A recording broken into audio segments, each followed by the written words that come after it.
While an entire village trembles before a demonic shadow tiger, a simple mountain shepherd obliterates it with a single stone from a wooden slingshot. In this video, watch as Turan is forced to break an 8-year promise to his late mother, unleashing a terrifying secret magic to save an old mage from certain death. But this isn't just another hidden power story. You'll witness an untrained boy vaporize evil spirits using raw talent that dwarfs the highest nobles. The real shock, however, comes at the end. What happens when the mage he just saved realizes this orphan carries the exact bloodline of the ruthless noble family that massacred his own comrades decades ago? It all began with a little boy raising a withered branch as if it were a sacred blade, shouting toward the horizon, "I will become the greatest sorcerer the earth has ever known." Soon he was lost in his imagination with his friend, who cast aside her gentleness to pretend she was a ferocious beast snarling in the face of the little hero. The boy gripped his magic wand tightly, gathering all the courage of childhood and prepared to deliver a blow that would eliminate the monster. With all his might, he brought the branch down upon his friend's head. It wasn't magic, but hard wood that struck the target with precision. The girl recoiled, clutching her head and complaining of real pain, but the boy answered with a hilariously serious tone, "Do not complain, for sorcerers show no mercy to monsters in stories." The girl declared with childish rage that she wanted to become a sorcerer to take her revenge, but he refused boastfully. "Magic is for me alone. You are always the monster." From a distance, Grandpa Labus watched the scene with a wise smile, muttering, "Children fill this cold morning with blood and vitality." The two children ran toward him, curiosity gleaming in their eyes. "Grandpa, tell us, how can we become real sorcerers?" The grandfather's smile faded, replaced by solemnity. "It is not a game, my little ones. Sorcerers are the peak of the human pyramid, ruling the world with an inherited power that flows in their blood." He added regretfully, like shattering a dream, "And that is why you can never be one of them." Suddenly, the voice of a man standing behind him rose in objection. "Why do you bind their dreams with such cruelty, old man?" Grandpa Labus turned curiously toward the man, who asked him in a tone tinged with anxiety, "Let us leave dreams aside for now. Is the rumor filling the village alleys true?" The man asked in a low voice, "Has a magical beast truly appeared on the outskirts of our lands?" With a face as serious as if carved from stone, Labus confirmed the news, causing terror to spread through the hearts of the villagers surrounding him like wildfire. The grandfather continued with a chilling description. "A giant tiger, its body covered in shadows that do not belong to this world, sighted at the village entrance under the moonlight." But he reassured them, saying, "The village chief has traveled to the city to bring a professional sorcerer." At that, everyone breathed a sigh of relief, for magic alone is the cure for this affliction. Mothers rushed to grab their children, and one warned her daughter sharply, "Do not dare go near the forest. Death lurks there behind the trees." The warning was clear. The forest had now become forbidden territory, a graveyard for anyone who did not possess a magic wand. Grandpa Labus confirmed to everyone, "Facing a magical beast with ordinary human weapons is pure suicide. We are helpless and powerless against them." The man asked again, "Does everyone know the news?" The old man nodded in confirmation. Then the young man suddenly asked, "What about that boy? Did the warning reach him?" The grandfather knit his brows in confusion. "Which boy do you mean? The village teems with children." The young man explained in a mysterious tone, "I mean that strange boy, the one who lives alone, far from the hustle and bustle of people." The scene shifts away from the village noise toward the green plains where a young shepherd named Turan resides. Turan was lying on the soft grass, watching the clouds in total serenity, unaware that the winds of magic and shadows had begun to blow toward his peaceful life. Turan was reclining on the green grass, his eyes listlessly following the movement of his sheep. He appeared like a part of the mountain itself, unmoved by desire or ambition. He exhaled with frustration and muttered, "This life reeks of stagnation. No excitement, no danger, just day chasing night in an endless loop. I am sick of this fixed horizon, the same hills, the same grass, and the same faces that only smile when there is something to gain." He felt fear creeping into his heart, not of monsters, but of the routine that gnaws at his soul day after day, without anything new knocking at the door of his life. "If this silence continues to stifle my breath, I fear the day will come when I forget how to form letters with my tongue." Suddenly, a raspy voice pierced his stillness, calling out to him, "You wretched child, have you drowned in your daydreams again?" Grandpa Labus was standing over him, rebuking him with harsh glares, as if he saw Turan's laziness as a crime against the village. Turan did not stand. He merely grumbled audibly. "Old man, your heavy shadow is blocking the only sunlight that gives me warmth. Move a little and let the light pass. Talking to you doesn't warm the bones." The old man's face flushed with rage and shouted, "How insolent you are! Are you still living in the ruins of the past, harboring grudges that never die?" In that moment, dark images flashed before Turan's eyes. The day this old man tried to seize his flock following his mother's death. Yes, my memory is very sharp when it comes to thieves, so get to the point immediately. Labus was stunned by the boy's audacity, which surpassed all limits. He tried to respond, but the words stiffened in his throat. Turan fixed a serious gaze, sharp as a blade, into the old man's eyes, forcing him into silence and an acknowledgement of this young shepherd's presence. Labus said in a low voice, "A magical beast has appeared on our outskirts." Suddenly, Turan sprang to his feet, and the spark that had been missing returned to his eyes. The old man explained, "It is a beast the size of a house. I came to warn you before returning to protect the village." But Labus's astonishment grew even greater when he saw that Turan did not tremble. He showed no fear. Instead, his features looked as though he were receiving good news. The old man tried to regain his composure. "Be careful, boy. Stay close to your flock until the village chief returns with reinforcements." "I came here because I'm worried about you," the old man claimed, in a tone that convinced no one. Turan laughed sarcastically. "Worried about me? You're worried about the meat and wool these sheep represent. You don't fear for my life. You fear for the loss of your potential inheritance." Labus was incensed, but Turan cut him off coldly. "If you have finished your performance, the path behind you awaits your departure. Go, for the foul scent of your breath has begun to rot my nose and stifle the sheep." The old man left, cursing and swearing, while Turan leaned down to pat the head of one of his sheep with an eerie calm. Alone in the wilderness, Turan began to analyze the news. The magical beast was not a nightmare to him, but the new thing he had long awaited to break the world's boredom. Mana, the essence shared by sorcerers and magical beasts as eternal rivals. Turan recalled that piece of information, feeling a shiver course through his body. His eyes gleamed with a spark of excitement he had never known. A real sorcerer in our forgotten village? Finally, I will see with my own eyes those who bend nature to their will. But his sarcastic tone returned quickly.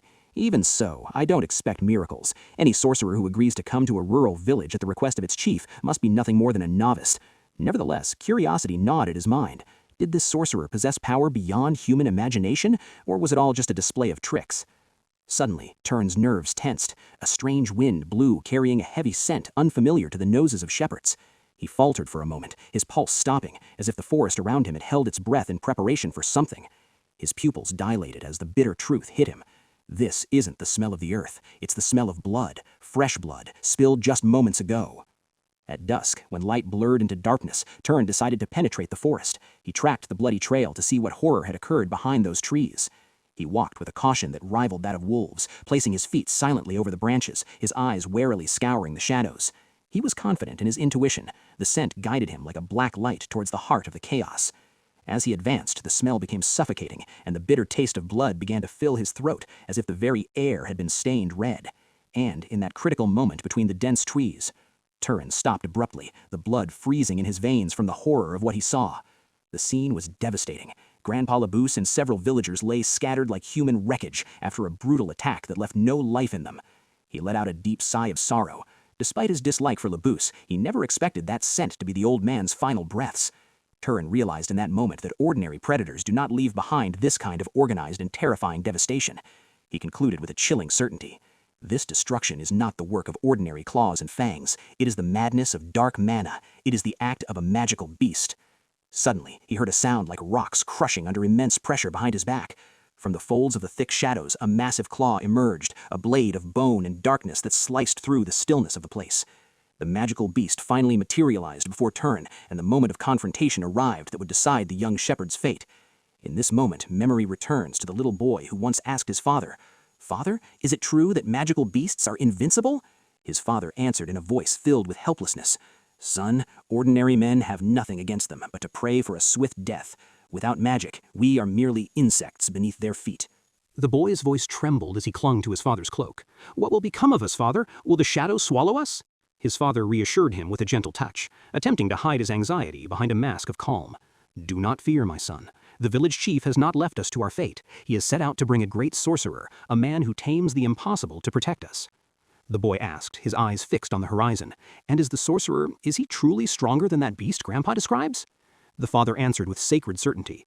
Sorcerers are exceptional beings. Rivers of power flow in their veins from birth. It is said that their words are swords, and with a single whisper they can erase the mightiest monsters from existence. Returning to the present, Turan stands face to face with the shadow tiger, a beast dripping with death and darkness, its eyes radiating deep-seated malice. Yet the shock was not the beast, but Turan himself. The young shepherd stood with legendary steadiness, without a flinching eye or a trembling hand, as if fear were a word that had never entered his dictionary. Turan parted his lips and uttered a single word, cold as the grave: death. The tiger froze in its tracks instantly. Its massive body shook as if an invisible lightning bolt had struck its vitals, and confusion became evident in its staggering movements. The beast floundered, unaware of the magical poison that coursed its being the moment it heard that forbidden word.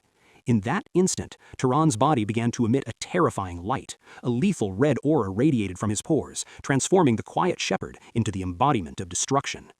Turan scratched his head with childish annoyance, his eyes watching the beast swaying. Damn it, it seems the power of the word wasn't enough to crush it completely as I planned. The tiger regained its balance and lunged like a black hurricane toward Turan, bearing claws that sliced the air with a terrifying sound. Without retreating an inch, Turan shouted a definitive command that shook the foundations of the forest. Halt! The beast recoiled as if it had struck an invisible steel wall. Its claws retreated under the weight of the authority latent in the boy's voice. Turan sighed with boredom.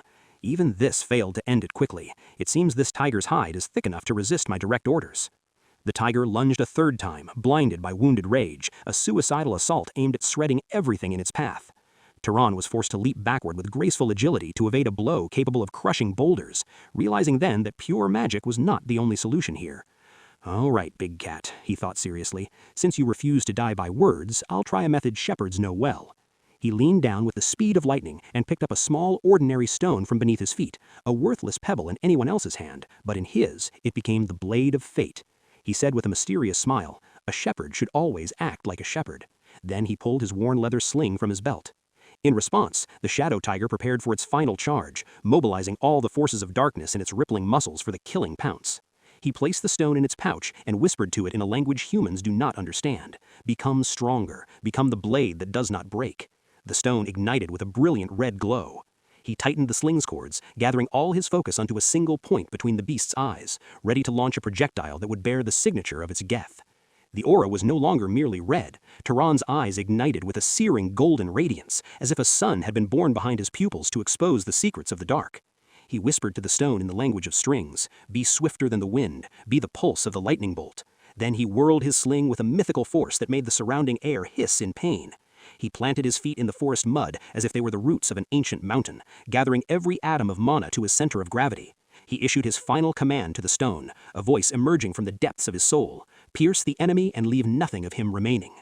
The small stone launched, shattering the sound barrier. It was no longer a pebble, but a magical bullet slicing through the mist with a golden flash. The stone traced a line of light, targeting the beast's forehead with unerring precision, turning the silence into a scream of steel. Without a single chance to dodge, the shadow tiger received the blow it never expected from a mere human. The stone slammed into its body like a catapult projectile. The stone pierced the side of its head with immense power, but the cursed beast's hide absorbed the shock. The tiger did not fall. Instead, its madness intensified. The tiger lunged like a black hurricane toward Turan, roaring with a sound that shook the fallen leaves. It pounced with its massive claws, capable of shredding steel armor, as destruction closed in on the young shepherd. But Turan did not retreat. Instead, a cold smile played on his lips, and he pointed his finger toward the sky to designate the attack's target once more. Directly above the tiger's head, the stone was still suspended in the air by magical command, as if awaiting the executioner's signal. Turan spoke. The small stone plummeted from above like a falling meteor, aiming for the fatal weak point in the gargantuan beast's skull. It scored a direct hit that split the darkness. Mana exploded inside the tiger's head, ending its predatory journey forever. Turan stood still amidst the dust of battle, the cool breeze caressing his hair as if nothing had happened. The tiger's massive body fell before him like a collapsing mountain, slamming into the earth with a final thud that signaled the silence of the forest. He commented coldly while looking at the corpse. "This was the first time I tested my words on a real magical beast. The result is acceptable." He grumbled, thinking about disposing of the carcass over the cliff. "Damn it, I've done a free favor for those village bastards who don't even deserve a spit from me." Here we discover the truth he hid from the world. This simple shepherd is in fact a natural-born sorcerer, a being who bends reality with his tongue. He remembered how the curse began 8 years ago, when he was a 10-year-old child, discovering that his will was stronger than gravity. He used to amuse himself by making pots and objects float around his small home, turning his simple reality into an arena of wonders. He called his mother with innocent, childish excitement. "Mother, look, the firewood is flying like birds." He thought he was giving her a gift. But his mother's face bore nothing but terror. She was not happy with that power. She saw in it an omen of doom that would burn their peaceful lives forever. "I can command the fire to warm us and make the wind drive the rain clouds," little Turan said with the coolness of a child discovering his toys, and the echo of his voice still resonates in his memory today. In that moment, her mother let out a scream that shook the walls of the cottage. It was the first and last time she would see her delicate features distorted by terror and rage. The little boy stood bewildered, unable to understand why his magical gifts were met with such violent rejection, as if he had committed an unforgivable sin. The mother sank to her knees before him, grasping his shoulders with her trembling hands. "Turan, look into my eyes. We must talk about this light that comes from your fingers." She asked him in a faltering voice, "Do you love your mother? Do you want us to stay together in this little house for a long time?" He answered with childish sincerity, "Yes, mother, forever." There she carved into his heart the vow that would change the course of his life. She made him swear a solemn oath by the dim light of the fireplace. "Promise me, my boy, that you will never awaken this power again, and that no living being shall see what you can do. Stay ordinary, Turan, for excellence in our world is a death sentence." The boy did not grasp the weight of the words, so he asked innocently, "Why? Aren't we like the heroes in the stories?" She reminded him of the tales of nobles and knights she used to tell him before bed. He nodded his head. "I remember them well. Those stories that draw the map of the world, where the title of sorcerer is both a crown and a curse. The nobles are the sacred lineage descended from the blood of the ruler Freya, the savior of humanity. They are the undisputed kings of magic and masters of the world. As for the knights, they are the product of the great blood of nobles mixing with the blood of mortal humans, a lineage that possesses strength but lacks political immunity." The mother praised his intelligence, then explained the bitter truth. Because of this, nobles are treated as gods, while other sorcerers remain at the mercy of fate. In a whispering voice, she revealed the great secret. "You inherited this power from your father's veins. He was a great knight, but he paid dearly for his strength. You carry a forbidden legacy, my son. The magic of knights is the treasure coveted by tyrants." She warned him sternly. "The world outside this village teems with mighty nobles who view knights as mere slaves to serve their whims. If your secret is known, your life will end in shackles." With a sad smile mixed with hope, she asked for her final oath. "Swear to me that this secret will remain buried in your chest as treasure is buried in the depths of the sea." We return to the bitter reality, where Turan says to himself, 8 years have passed since that day, and my mother's command is still the compass that guides my steps. He looked out the window at the towering mountains. "I will never break this promise. My magic will remain my secret, and my strength will not be a display for those who do not deserve it. I have no desire to leave this mountain, nor to give up the calm of my simple life for blood-stained glories." Suddenly, the silence of the house exploded with the sound of violent noise coming from outside, as if the forest had decided to storm his seclusion. The walls of the wooden cottage shook under the impact of rapid strikes, and a voice screamed, demanding it be opened immediately. An unknown person shouted from behind the door, "Turan, come out, shepherd! The village is burning, and we need you!" Turan placed his hand on the doorknob, feeling the coldness of the metal, realizing that the moment of hiding had ended, and the world had finally come knocking at his door. Turan opened the door slowly to find a group of village men before him. Their faces were flushed with blood, and their eyes burned with a blind hatred, as if they had come to scorch the earth beneath his feet. He showed no agitation. Instead, he let out a provocative, sleepy yawn and asked in a sleepy voice, "What drove you to leave your burrows at such a late hour? What do you want from me?" Before they could utter a word, he added with a sarcastic smile, "Or have you come to frame me for Labus's blood, which hasn't even dried yet?" One of them lunged and violently grabbed Turan by the collar, screaming in his face, "You insolent bastard! How dare you mock us while you are stained with shame?" The man accused him, his voice trembling with rage. "You used that poor old man as a bait for the beast to save your own skin. You are the real killer, Turan." Turan remained still as a marble statue. Not a single hair on his head shook, and his eyes observed these holy men with a terrifying coldness. He slowly removed the man's hand from him and said with the calm that precedes the storm, "I understand perfectly the malicious intent behind this circus you've staged in front of my house." They wondered with angry astonishment, "What are you talking about, you lunatic?" He answered them in a tone dripping with venom. "You are looking for a scapegoat to blame for your own cowardice. You left an elderly man to face death alone while you hid behind your locked doors, and quite simply, you want to slaughter me to wash your filthy consciences." The man lost his temper and lunged crazily to land a powerful punch toward Turan's face, attempting to silence the truth that exposed their hypocrisy. But Turan tilted his head at the last moment with incredible agility, leaving the man's fist to strike the empty air. During his evasion, he thought coldly, magic is the most suitable solution to discipline these nuisances without breaking much of a sweat. With a sudden movement, Turan directed a powerful headbutt to the man's forehead. The sound of the collision made the others recoil in fear. Inwardly, he contemplated the philosophy of power. The sincere desire to do something is the fuel that ignites mana and transforms imagination into a tangible reality. Turan whispered a hidden command, a single word that no one heard. Fall. Suddenly, one of them tripped as if the earth had tilted beneath his feet, falling face first into the mud. Turan commented to himself, no need to overdo it. A tiny amount of magic is enough to break their false pride. He began to walk among them with a regal calm, while they tried to pounce on him, only for their limbs to betray them every time. He moved with extreme reservation, careful that their eyes would not catch a glimpse of the glow of his true magic, for a secret is too precious to be revealed for the sake of scum. He picked up a sturdy branch from the ground and began delivering precise, painful strikes to the joints of anyone who approached him, as if he were herding a stray flock.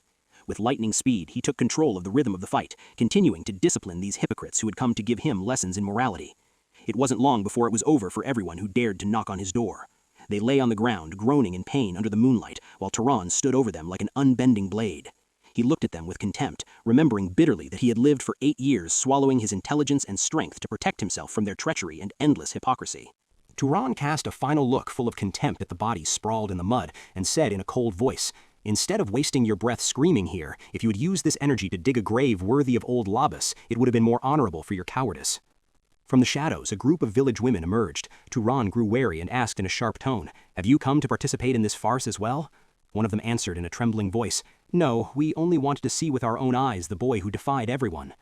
A heavy silence fell over the place, broken only by the rustling of trees, before Turan pointed toward the prone men. Take these fools away from my doorstep. The stench of their hypocrisy makes me sick. He entered his house and locked the door, sitting down to think about the consequences. Going to the village tomorrow will be like walking through a minefield. Those bastards do not forget an insult. They will undoubtedly try to use Labas's blood to pressure me in trade. They will offer meager prices for my crops and sheep as a form of punishment. But he clenched his fist and smiled sarcastically. I don't care. If they try to tamper with my livelihood, I will teach them the same lesson again, for striking is the only language hypocrites understand. I believe the bitterness they tasted today will keep them away from my borders long enough for me to regain my peace. Knock, knock. Suddenly the door shook with quiet but confident taps. Turan knit his brows in bewilderment. Have they truly lost their minds to return a second time? He rushed to the door and flung it open violently, shouting at the caller, which of you longs for his end tonight? My patience has run out. But he froze in his tracks. It was not a villager, but a mysterious man with sharp features, a neatly groomed black beard, and wearing the clothes of a traveler who had crossed thousands of miles. Turan asked cautiously, who are you, and what brings a stranger to the outskirts of this mounting? The stranger bowed with a polite apology. Please forgive me. I am a traveler who has lost his way. I was looking for shelter for the night, but it seems I have intruded at an inappropriate moment. Turan felt embarrassed, and his sharpness receded. I apologize for my rudeness. I thought you were one of the nuisances I just drove away. He remembered his mother's advice about hospitality and politeness. He felt the strangeness of the situation, since he had never used this soft tone with anyone in the village before. Turan's eyes fell upon the sword hanging from the man's belt, a blade that spoke of experience and majesty.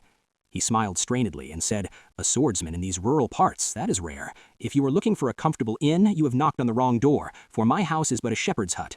But the rumbling of the hungry traveler's stomach interrupted his speech. Turan felt the responsibility of a host and decided to let him in despite his doubts. After a few moments, the atmosphere of tension transformed into a simple domestic warmth. The plates were placed on the table, and Turan apologized humbly. This is all a lone shepherd possesses. I am not used to receiving visitors, so please excuse my lack of means. The stranger's eyes widened in surprise at the abundance of simple and delicious food, and his wonder increased when he learned that this young man had never left the mountain, nor met a stranger in his life. Turan explained as he poured a drink, I was born in the embrace of these peaks, and raised among my sheep. This mountain is my only world. The stranger began to observe him with deep interest, studying his composed movements and the gaze that hid an intelligence ordinary shepherds do not have. Turan enjoyed his drink in silence while the fire danced in the hearth, announcing the beginning of a night unlike any other. Suddenly, the traveler broke the silence and said in a serious tone, Your clothes are those of a shepherd, but your majesty and manners say that you are the descendant of great knights. Turan was shocked by the visitor's keen observation. The man set his glass down quietly and spoke in an evaluative tone. For a young man who spent his life between mountains and flocks, your table manners suggest a rare nobility. It seems whoever raised you saw a king in you, not a shepherd. Turan averted his gaze toward the dancing flames. My mother was the one who instilled these rules in me, but she passed away years ago, taken by an incurable disease that all the rural medicines could not defeat. A shadow of sadness crossed the traveler's face. She fulfilled her trust with brilliance and forged a man that stands out from the rest. No doubt she watches over you now in peace from a good place in the heavens. Turan thanked his guest tersely. I live only by the commandments she left me. Then he followed up with a sharp look. And now, what brings a blessed one like you to this isolated peak? The man straightened in his seat and revealed his identity. I received an urgent summons. A magical beast of the shadow tiger species has settled in this region and begun spreading terror. The villagers were looking for a strong hand to protect their necks, and I am here in my capacity as a sorcerer, tasked with ending this nightmare. Turan realized at that moment that this was the savior the village chief had gone to bring, but he had arrived too late, after the tiger had been silenced forever. The sorcerer confirmed his suspicions, then tilted his head slightly. Will you allow me a question that may seem strange, my boy? Turan nodded in agreement with cautious silence. The sorcerer said, his eyes scanning the corners of the cottage, I feel the remnants of the beast's aura hovering nearby. The scent of death still clings to your clothes and the mountain air. But what is strange is that I find no trace of the beast alive, nor do I see panic in your features. This rouses my suspicion more than the beast itself. The sorcerer fixed his gaze on Turan. Your calm behavior puts you in a position of doubt. The villagers tremble behind their doors, yet you sit here as if waiting for an ordinary guest. The village chief told me the beast is merciless, yet I find you in the heart of danger without guard or fear. If the beast grows hungry, it will make you its first target due to the proximity of your dwelling. How do you possess such audacity to stay here alone? The sorcerer asked him with cutting bluntness, Who are you truly, Turan? My mind cannot accept that you are merely a lucky shepherd. Turan's memory flashed back to years ago when he innocently asked his mother, Why can't I tell them I am a sorcerer like them? His mother wept as she held him. I fear the claws of the nobles for you. She explained bitterly, If the nobles are the shepherds who own the land and the sky in this world, then sorcerers like us, the knights, are nothing more than the guard dogs they breed to protect their flocks. They treat us as family as long as we are useful, but they will sell us or sacrifice us in the first storm to save their interests. I do not want this humiliating future for my son. I want you to remain free by my side, far from the chains of service and degradation. Promise me, if another sorcerer discovers your secret, they will separate us, and you will turn into a tool, used up and discarded in the dustbin of history. She concluded with harsh words. To protect your secret, you may one day have to do the impossible, even if it means silencing whoever discovers you. Forever. In the present, Turan felt the coldness of his hidden blade. The moment his mother feared had arrived, and the sorcerer sitting before him had begun to catch the scent of his truth. The sorcerer asked in a sharper voice, Why do you hesitate to answer? Is your silence a confession of something you were hiding? A heavy silence prevailed, and Turan gripped his blade hidden beneath the table, his eyes watching for any treacherous movement from his mysterious guest. Suddenly, the sharpness of the sorcerer's features broke, and he burst out laughing. My God, look at your serious face. You completely ruined my joke with that stiffness. The young man apologized quietly. I apologize. It seems I do not possess a sense of humor worthy of your city. The man replied with a warm smile. Don't worry, your reaction is very natural for someone who hasn't associated with sorcerers before. People think we are killing machines, and don't expect a joke from a man who tames lightning. Then the sorcerer suddenly realized, how clumsy of me. We've spent the night talking and haven't introduced ourselves yet. The man extended his large hand, in which years had carved furrows of experience, and said with dignity, I am pleased to meet you, brave young man. My name is Chiron, a traveler seeking a conclusion worthy of his journey. Our hero shook his hand with confidence. And I am Turan, just an 18-year-old shepherd trying to maintain his flock on this harsh mountain. They sat down again, and warmth returned to circulate through the cottage as the fire danced in the hearth. Chiron said with a smile, I turned 75 this winter. Turan marveled, You don't look it at all. The elder explained, Sorcerers age like oak trees, very slowly, for mana prolongs our lives and grants us extra time. Turan asked with genuine curiosity, And how did you end up wandering alone after all these years? Chiron sighed, I served the great Arabian family for 60 years, and now in my final days, I only want to be as free as a breeze, going wherever my feet lead me. Turan smiled deeply. It is a wise idea, for freedom is the only treasure worth the effort. The conversation between them continued for hours, and Turan seemed thirsty to hear stories of the outside world that he was completely ignorant of. A friendly atmosphere prevailed that Turan had never experienced before, and he thought in amazement, I never imagined that talking to a stranger could make me forget the loneliness of the mountain like this. Time passed like a dream, and they did not notice until the first threads of dawn emerged from behind the peaks, announcing the end of an exceptional night. Chiron stood up, stretching. How wonderful! I didn't feel the night pass in your company. It's time to depart, for the road does not wait for the laggards. He left shiny silver pieces on the table. This is pure Arabian silver. Accept it as payment for your generous meal, and let it be a memento from a passerby. Turan accepted it with gratitude. Thank you, and I wish you the best of luck in your hunt for that tiger. Chiron laughed and waved his hand. Don't act as if it's an eternal farewell. I might return one day for a free meal if you become a wealthy shepherd. As soon as the hidden magical command was issued, the sheep froze in their tracks, the sounds of grass munching ceasing as if time itself had stopped. Their heads all turned toward Turan in an eerie harmony, then rushed to gather around him like soldiers obeying their general, surrounding him in a protective ring of wool and safety. Turan sighed as he contemplated the horizon. That was the first time I faced another sorcerer face to face. I didn't know that talking to a stranger could grant me this much relief. As he patted the back of one of the ewes with his rough hand, the echo of Turan's voice returned to him, that clarity and joy he had never encountered in the greedy villagers. He concluded within himself a warm truth. Of all the faces that have crossed my life, Turan was the only one who carried a kindness untainted by self-interest. But his thoughts soon darkened. I have always seen knights as hunting dogs bound by the chains of the nobles. How will Turan fare on his path now? He wondered with a hidden anxiety. Will Turan find his purpose on Mount Sile, or will he collide with the emptiness of the forest now that I have crushed its only beast?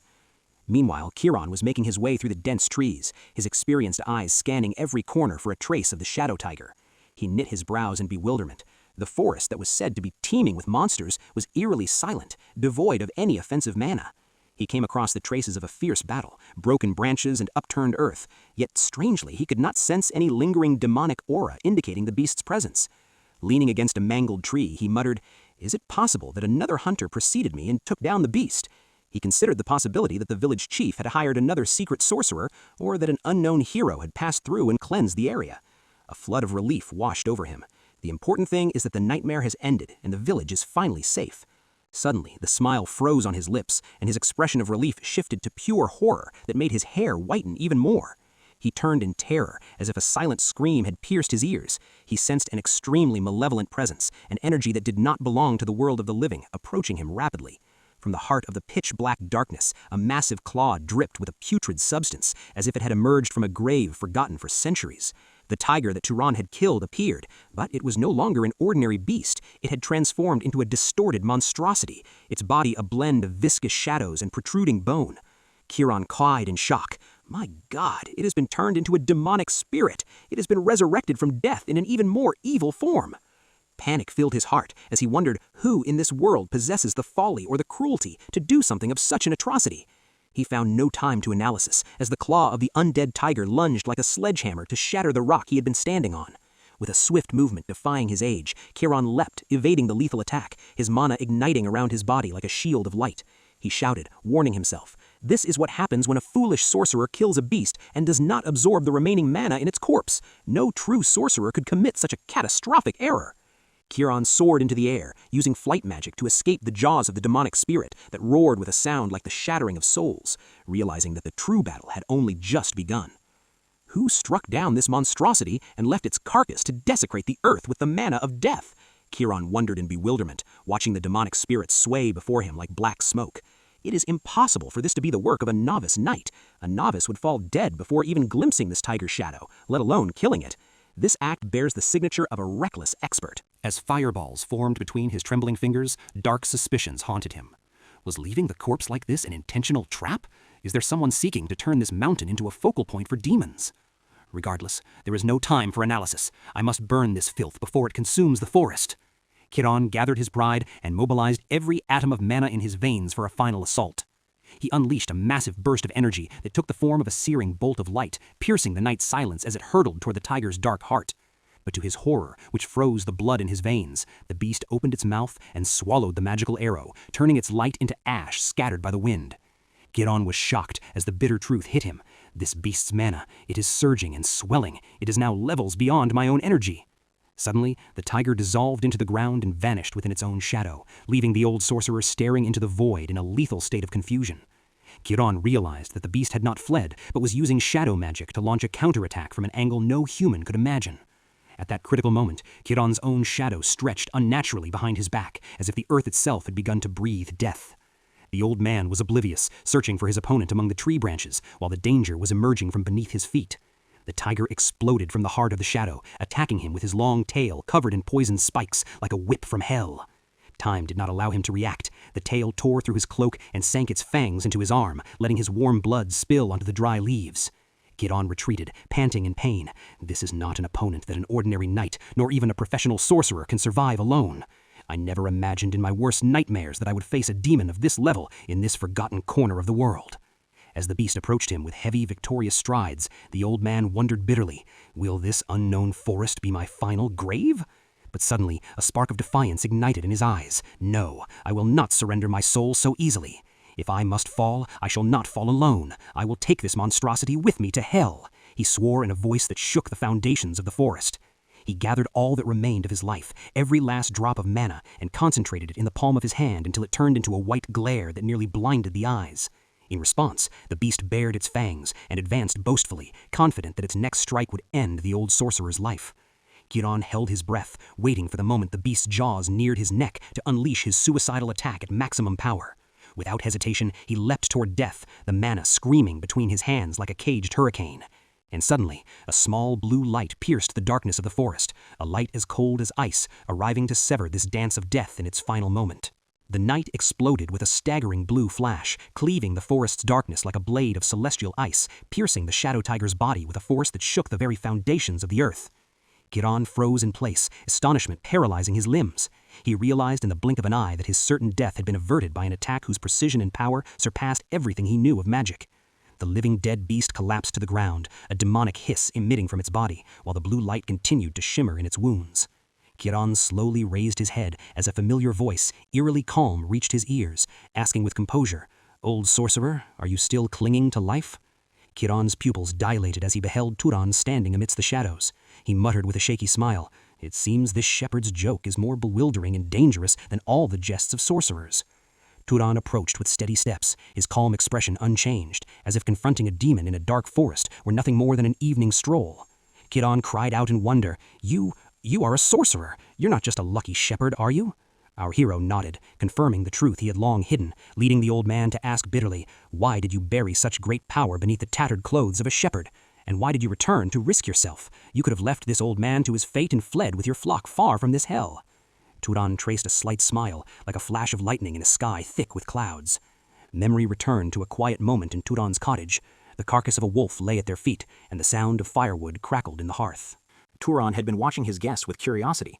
With skill like that, you could frequent the palaces of nobles and gather gold in the great cities. Why waste your life in these wastes? What compels you to fulfill a promise to a rural village chief who cannot even afford the price of your cloak? Turan sighed with dignity.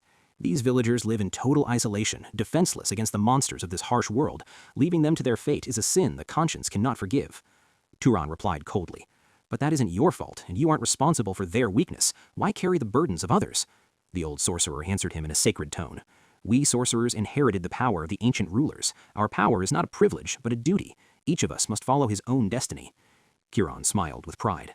"I feel honored when I protect the weak, even though I know not all sorcerers share this nobility. Each of us has a deep well of thoughts." The features of the memory faded, and the terrifying noise of the forest returned. Turan looked into Turan's eyes with a new seriousness. "You said it yourself. Everyone in this world has their own unique way of living their life, and this is mine." Suddenly, the demonic tiger rose from its wreckage, let out a roar that split stone, and lunged toward them in a desperate, horrifying pounce. The two evaded the attack with skill, and Turan shouted in panic, "Turan, run now! This beast has surpassed the level of sorcerers. It is at a pure demonic level." The old man added in despair, "Only a noble of the Freja lineage can defeat it. Go and warn the village. I will stay here to block its path and buy you a few minutes. Leave." Turan was feigning strength and certainty, but in the depths of his soul, he was listening to his final heartbeats, ready to die with honor to protect the shepherd who had restored his faith in humanity. The previous strike was merely a greeting. Now let's see if this monstrosity is worth the effort of my awakening. Suddenly, a stone in his hand glowed with a blue light so piercing it nearly blinded the eyes.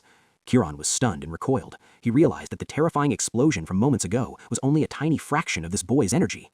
"How can this be?" the old man muttered in bewilderment. "A young sorcerer in the prime of his youth, hunting demonic spirits that even the high nobles tremble to mention?" While he was drowning in his questions, the stones and branches around Turan began to float in the air, drawn to his center of gravity, as if gravity itself had submitted to his command.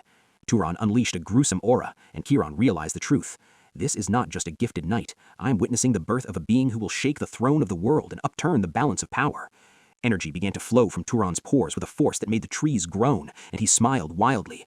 "I have always wondered in my isolation, where do the limits of this fire dwelling in my veins end?" He took a combat stance, his golden eyes gleaming with eternal defiance, ready to tear the demonic spirit to pieces. With absolute confidence, he repeated himself and to the forest, "I want to know today how far this shepherd can reach in the heavens of power." Turan shouted, trying to stop him. "Don't be reckless. Talent isn't everything. This opponent exceeds your solo strength. Let us unite our powers or we will be crushed together." But the demonic spirit did not wait. It lunged like a black lightning toward Turan, bearing claws dripping with poison and death. Without hesitation, Turan launched a magical projectile that intercepted the beast's path in a fraction of a second, saving the old man from the jaws of death. Turan gasped as he saw the boy's mythical speed, realizing bitterly that he could barely see his movements. How could he possibly keep up with him? "My presence here will only hinder him," the old man thought with humility. "My duty now is not to fight, but to protect this legendary talent until it blooms and changes the face of history." Meanwhile, Turan unleashed a crushing mana explosion. A white flash erased the forest's blackness and destroyed a vast area of ancient trees. However, his features tightened, and he muttered in annoyance, "Damn it, this thing is still breathing. My raw attack didn't cut it from the roots." The beast tried to kick him with massive here claws, but Turan leapt into the air with the grace of a bird, evading the strike by mere millimeters. Turan guided with Rizé. "Turan, demonic spirits do not die by physical strikes, no matter how strong. They feed on physical pain." Turan retreated with a quick dash and asked him, "Then how do I annihilate this shadow that refuses to perish?" Turan answered him with a shout, "You need purifying elements. Use fire or lightning. Only magical elements can tear through the essence of evil spirits." Turan extended his hand, concentrating all his anger and curiosity into a single point. The air around him began to heat to the point of combustion. A searing blue flame shot toward the beast, but the attack seemed to hit a mirror. The beast was absorbing the elements as well, and the battle looked as if it would last forever. Turan wiped the sweat from his brow and looked at the dying flame with frustration. "It's not working. The fire vanishes before it even touches his cursed hide."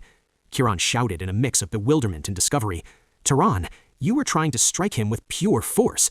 A sorcerer does not strike a living being directly. He establishes a link or a physical cause that affects them. Is it possible you don't know the simplest basics of magic?" Turan realized the catastrophe now. This boy is the one who killed the beast earlier, but he left it without absorbing the mana from its corpse, and that is precisely why this demonic spirit rose from its remains. The old man's shock doubled as he grasped the greater truth. This raw genius has never absorbed mana in his life. He fights with an innate, inexhaustible reservoir, without the slightest academic training. Turan screamed, guiding him with all his might. "Turan, first create the fire within your own surroundings, manifest it as an independent entity, then launch it with all your malice toward the beast's heart." He explained while monitoring his movements. "Creating fire is easy for any sorcerer, but taming it and controlling its path requires years of tempering and dedication. Do not expect success on the first try." But the words froze in the old sorcerer's throat. Turan had succeeded in manifesting a massive raging flames in a fraction of a second, as if the fire had been waiting for his signal since the dawn of time. Our hero did not waste a single second in wonder. The beast was approaching, and death does not wait for the hesitant. Turan struck the ground with his foot, a blow that shook the earth, and lunged like an arrow charged with a desperate desire to end this nightmare. He launched a fireball saturated with all the mana he possessed, as if a sun had suddenly been born in the heart of the dark forest. Boom! The attack struck the evil eye of the demonic spirit directly, and the place exploded with a light that blinded them both for moments. The body of the demonic tiger began to erode, consumed by the blue flames Turan had created, as if hell had opened beneath the beast's feet. Turan shouted a warning. "Do not stop now. Fix your gaze. Pump the mana without interruption, or the fire will die out and the monstrosity will be reborn. You must burn every atom of darkness in its being. If you leave behind even a single ash, we will not survive this time." Turan closed his eyes, pouring all his hatred for the villagers' hypocrisy and all his love for his mother's promise into those flames, making them grow even fiercer and more intense. And so, under the weight of heat that melted the very rocks, the beast vanished completely, and the demonic spirit dissipated into nothingness. Turan let out a sigh that came from the depths of his soul, his exhausted body relaxing with relief. It is over. What a terrifying monster. The old man thought in awe. That was a spirit that would require a squad of nobles to annihilate, but this simple shepherd, he erased its trace alone. This is something that will take me years to process. I witnessed a martial miracle tonight. Turan asked, looking at the spot of the charred corpse, "Sorcerer, can I go back to my sheep now? Is this game finished?" Turan answered him gravely, "Not before you learn the most important lesson. You must absorb the remaining mana here immediately, or its remnants will summon other beasts." Our hero asked curiously, "And how do I do that?" Turan smiled and said, "It is all in your mind. Imagine yourself as a black hole swallowing all the light around it, and make that energy a part of your blood." Turan closed his eyes, surrendering to the old man's advice, and relaxed his mental defenses. Suddenly, he felt a hidden pull tethering his heart to the smoldering remains of the ash. From the wreckage of the demonic spirit, threads of emerald green energy began to rise like serpents of light, drawn toward the palm of the young shepherd. It was not mere absorption, it was a total invasion. Turan swallowed that mana entirely in seconds, turning the beast's remains to cold, lifeless ash. When he opened his eyes, they were no longer golden or blue. They glowed with a deep green flash, reflecting the power of nature and the mana that had settled within his depths. He felt a heat coursing through his veins, as if rivers of light had carved their way inside his body, opening energy channels that had been blocked since the moment of his birth. Turan stood bewildered, staring at his hands which trembled with a strength he had never known before. What is this feeling? It's as if the whole world is pulsing beneath my skin. Kiran smiled with dignity. It is the magic of the first awakening. You will feel as though you have been born anew, though your mind may need time to process this flood of power. The sorcerer asked him gravely, "Was this truly the first time you have fed on mana?" Turan nodded silently, astonishment still holding him in its grip. Kiran explained the reality of the world. Mana grows slowly like an ancient tree, and the fastest way to refine it is to tear it from beasts, or from the sorcerers you strike down on the battlefield. The old man contemplated the boy with internal amazement. If this is only his beginning, with this innate capacity for control, then we are facing a human monster who will surpass all limits of logic. Turan, you are not merely gifted, you are an exceptional being, a curse or a blessing that will change the face of this continent. Kiran called to him in a low voice to snap him out of his daze, then made a move the young man never expected.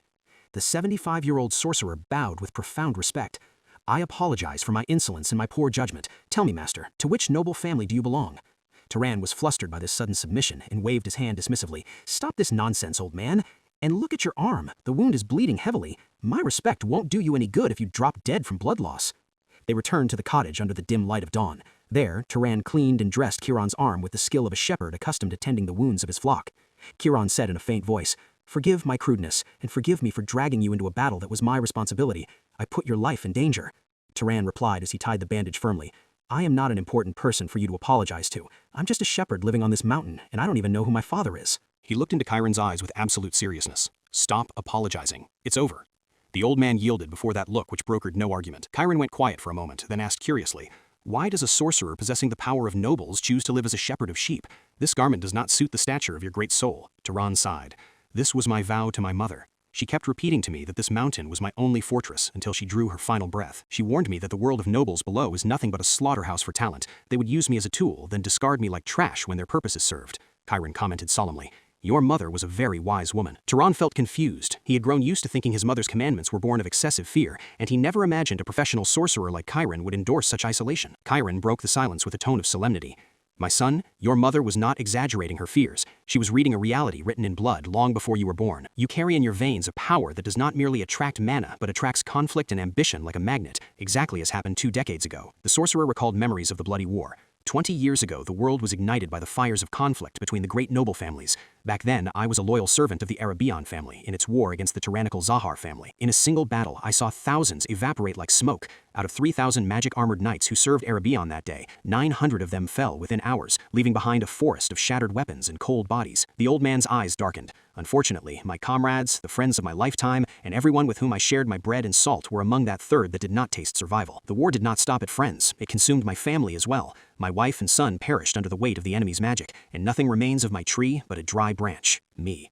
So yes, your mother was right. A knight's life withers faster than a flower in a child's hand. But despite her wisdom, she miscalculated one thing. Turan knit his brows with curiosity. What did she fail to calculate? Chiron admitted in awe. The extent of the miracle that dwells within you. You crushed a demonic spirit with a brilliance that I myself did not possess when I was your age. Your potential, Turan, transcends the limits of knights. You possess an innate talent that rivals and perhaps surpasses the summits of the nobles themselves. You are a jewel that lost its way to the mountain. Turan remained silent, watching the flames consume the wood, while the walls of his old reality crumbled. He whispered to himself in doubt.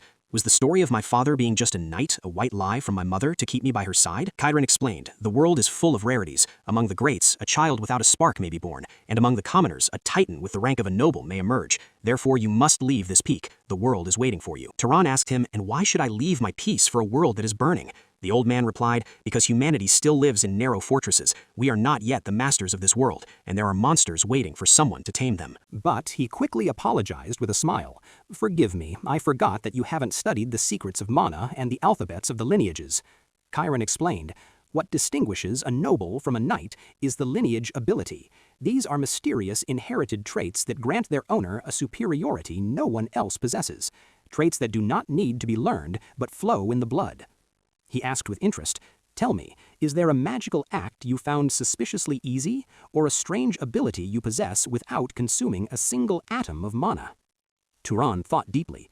I thought the power of mana was what made me faster and physically stronger than any villager I met, but my sense of smell is unnaturally sharp, and my hand tells me the location of the target before I even throw my stone.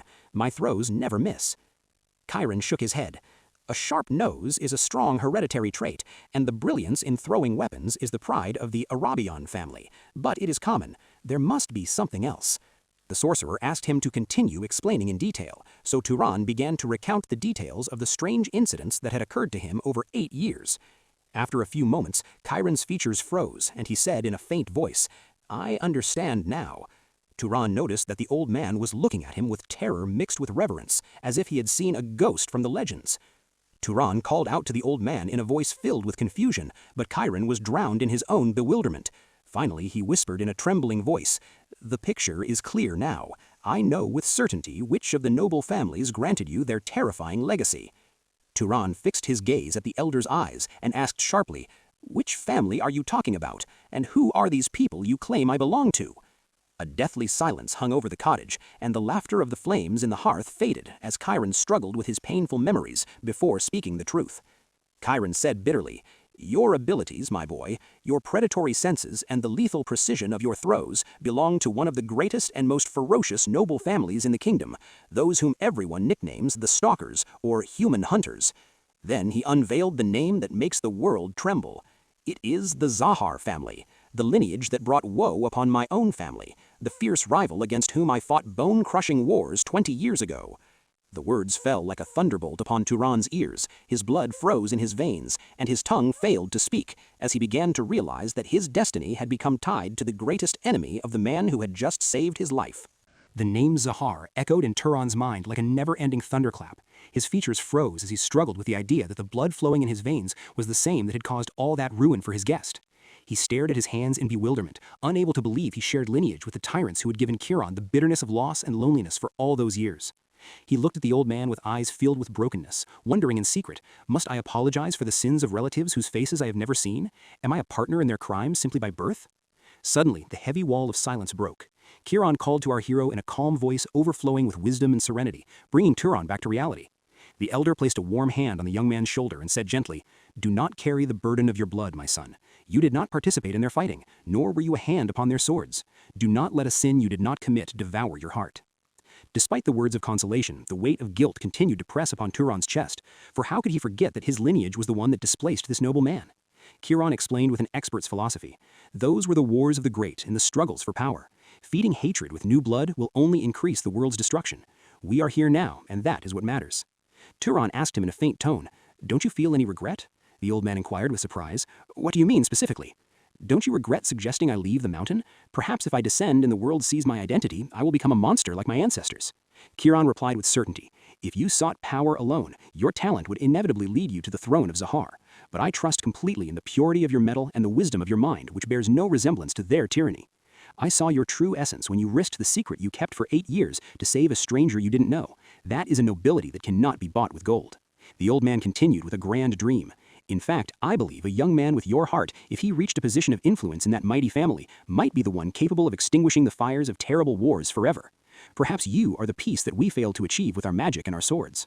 Chiron tried to lighten the moment, laughing as he said, "Don't take things with such deadly seriousness now. Your joining them is still just a possibility in the unseen future, and you haven't decided your path yet." Turan looked toward the distant horizon, where the sun rose over villages he had never visited, and said firmly, "I have made my decision. The fog in my thoughts have cleared now."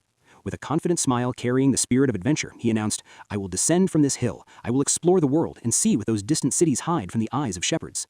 Chiron nodded with dignity. "I knew your soul was too large to be imprisoned by a mountain. It seems you have thought long and hard about this." But Turan added with loyalty, "I will not leave now. I will wait until your wound is completely healed and you regain your strength." The old man protested, "It is just a simple scratch. There is no need to delay your destiny for me." But Turan's kindness was as stubborn as his strength. He insisted on staying, and during those days of recovery, the small cottage transformed into a unique magical school. Turan began teaching him the academic foundations. Magic requires mana as fuel, and that is why we nickname it the key to absolute ability. It is what opens the doors of the impossible.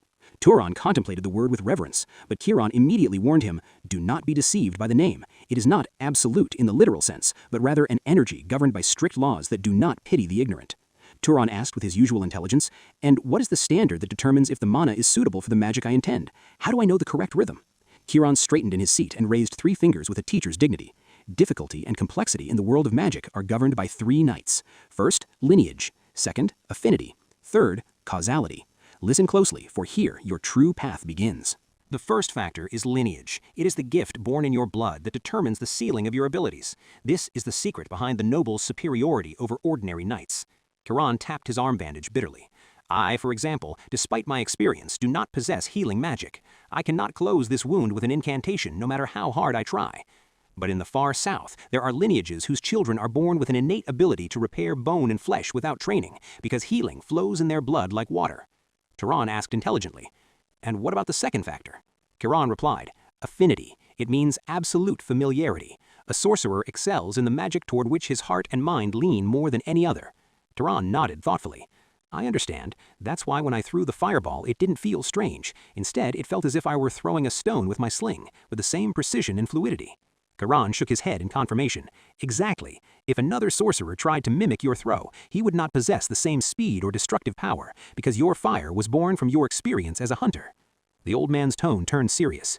As for the last and most dangerous factor, it is causality. It is a very complex concept, so much so that I have spent my life and still remain ignorant of its full essence. Turan asked suddenly, if you wanted to kill me right now using only pure mana, what do you imagine would happen? Turan answered frankly, I imagine I would pierce your head with my energy. Turan wagged his finger in negation. Wrong. The result would be very meager because you lack causality. Look at this cup to know what I mean. The water in the cup began to boil violently as soon as Turan touched it. Trying to create a difficult result directly with mana is like trying to boil the ocean with a matchstick. Wasted energy for a weak result. Turan peered at the evaporating cup and said, I'm starting to understand. To strike down an enemy, instead of just wishing for their death with mana, I must create a logical cause that leads to their death. Like summoning a fireball and launching it? Fire burns by its nature, and the launch delivers it to the target. This natural sequence makes magic more lethal and less consuming. Turan was fascinated, his eyes widening.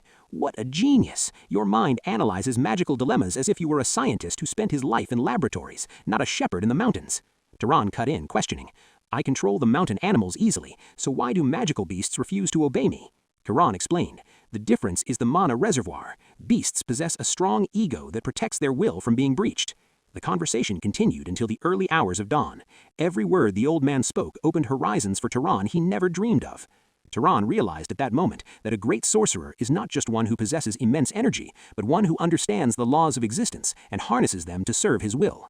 Turan asked quietly, and the Tsar family, my bloodline, what is their special magic that everyone fears? Turan answered gravely, infiltration, tracking, and total invisibility. They are the ghosts of the kingdom. Now, try to summon that ability within yourself. Turan agreed without hesitation. He closed his eyes and focused on a single point. I don't want anyone to feel my presence. No sound, no smell, not even a shadow. Suddenly, thick white smoke began to rise from his body, surrounding him like a cocoon of nothingness, amidst Turan's silent amazement. Turan wondered from behind the curtain of smoke. Did something happen? Did I succeed in creating the link? In the blink of an eye, Turan's body vanished from the chair completely, as if he had never been there at all. Turan stood stunned, staring at the empty seat, and shouted in fascination, You did it! You have vanished completely from my sight and my senses. Welcome to the world of the stalkers, O descendant of Tsar. Turan's body stiffened and his hand trembled. Seeing that ability again was not merely a magical display, but a reopening of wounds from a past whose blood had not yet dried. He scanned the corners of the narrow room. It was completely empty. Not a trace of Turan remained. No shadow, no sound, not even the presence of a living being. The air suddenly rippled, and Turan reappeared in his place. The old man breathed a sigh of relief and whispered, It has been an eternity since I saw this ghost lurking in the light. This is the skill that made the Arabian knights tremble in their tents, the ability to erase one's existence that distinguished the elite assassins of Zahar. But he added in a didactic tone, Despite its power, remember that invisibility is not a god.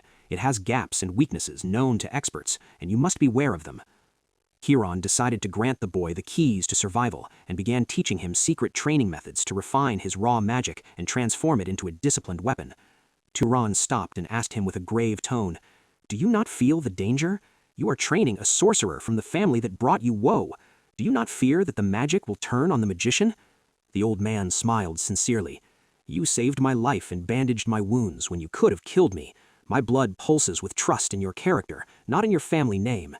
The scene shifted to the noise of the village, where the chief cried out in shock that rocked the market. "What has gotten into you? Selling the whole flock and leaving? Have you gone mad, Turan?" Our hero had already packed his belongings and stood with his usual coldness before the grumbling of the chief, who feared the loss of the village's free shepherd. Turan asked him with biting sarcasm, "Since when did I need your permission to manage my own property? Did you think I would spend my life as a servant to your illusions?" Then he delivered his final threat. "Either you buy these sheep at a fair price now, or I will open the pens and let them loose in the mountains to be lost forever. The choice is yours."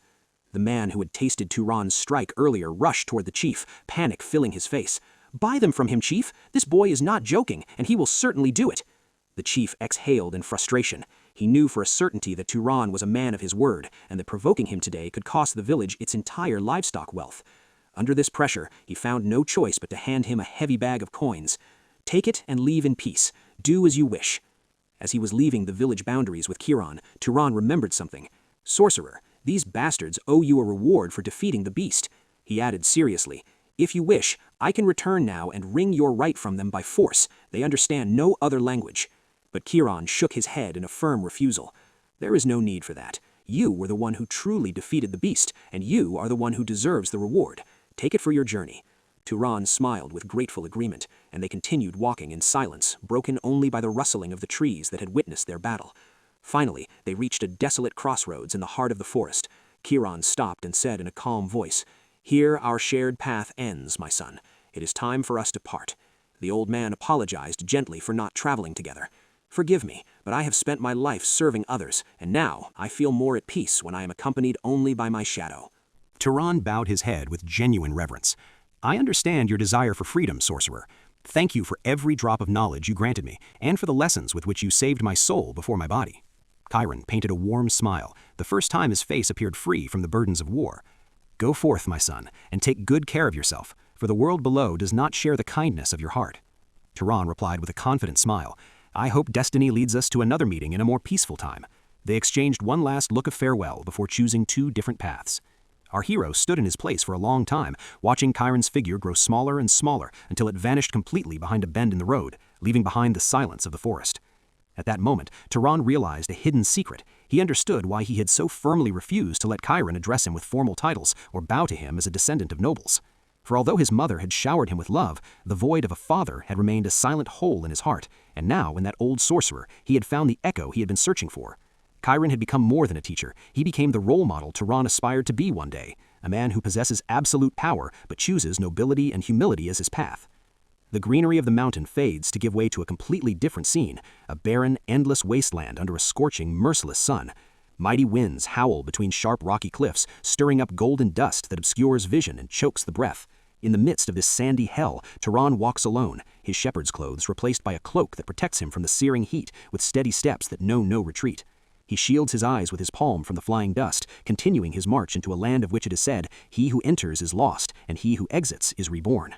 Suddenly, Turan stopped in his tracks. His senses, refined by his lineage, began to pick up a strange movement amidst the glare. He glimpsed shadows moving on the distant horizon. Is that a merchant caravan? Is it possible there are traders brave enough to cross these wastes? A glimmer of hope ignited in his heart. Obtaining a map or a companion who knows the way would save him the trouble of days of wandering. He decided to approach the group with one question in his mind. Where is the nearest city that contains humans other than these rocks?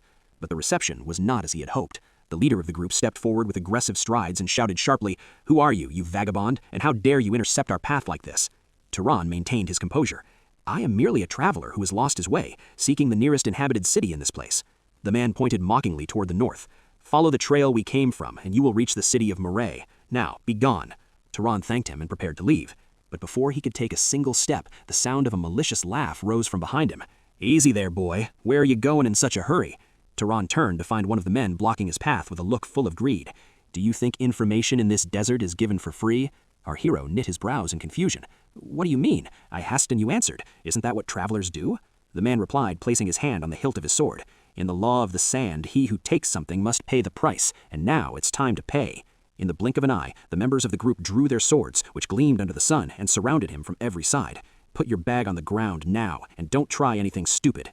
Our hero's eyes flashed with a sudden coldness. He had just realized he had not met merchants, but had fallen into a trap of bandits who prey on the blood of strangers.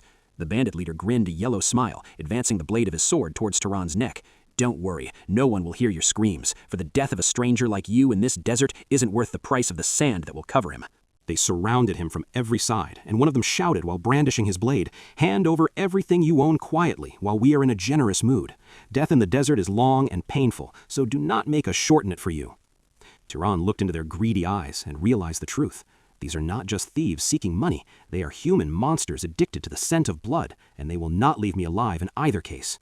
At that critical moment, as the blades drew near his body, Turan summoned Chiron's voice in his mind, explaining the rules of causality. Do not demand the result from nothingness. Instead, create a logical path for it. A confident smile, cold as mountain ice, formed on his lips, causing the bandits to hesitate for a moment. He said in a calm voice, as if speaking to himself, "I have been looking for a field to test my master's lessons. Thank you. You will be my lab rats today." The bandits exchanged bewildered looks, and one of them burst into mocking laughter. "Listen to this fool. He speaks as if he were a sorcerer from the great lineages. Show us your magic, you wretched shepherd." Suddenly, Turan's hand glowed with a brilliant blue light, and the sands shook violently beneath their feet. With a circular motion of his palm, a cyclone of mighty winds erupted, tossing all the bandits into the air like withered leaves in a storm. Turan thought in awe as he watched the destruction. Forming wind through hand movement consumes a fraction of mana compared to summoning it from the void. I didn't expect causality to make such simple energy create a storm of this magnitude. The bandits slammed into the hard ground, astonishment paralyzing their movements. What is this? Is he truly a sorcerer? Impossible!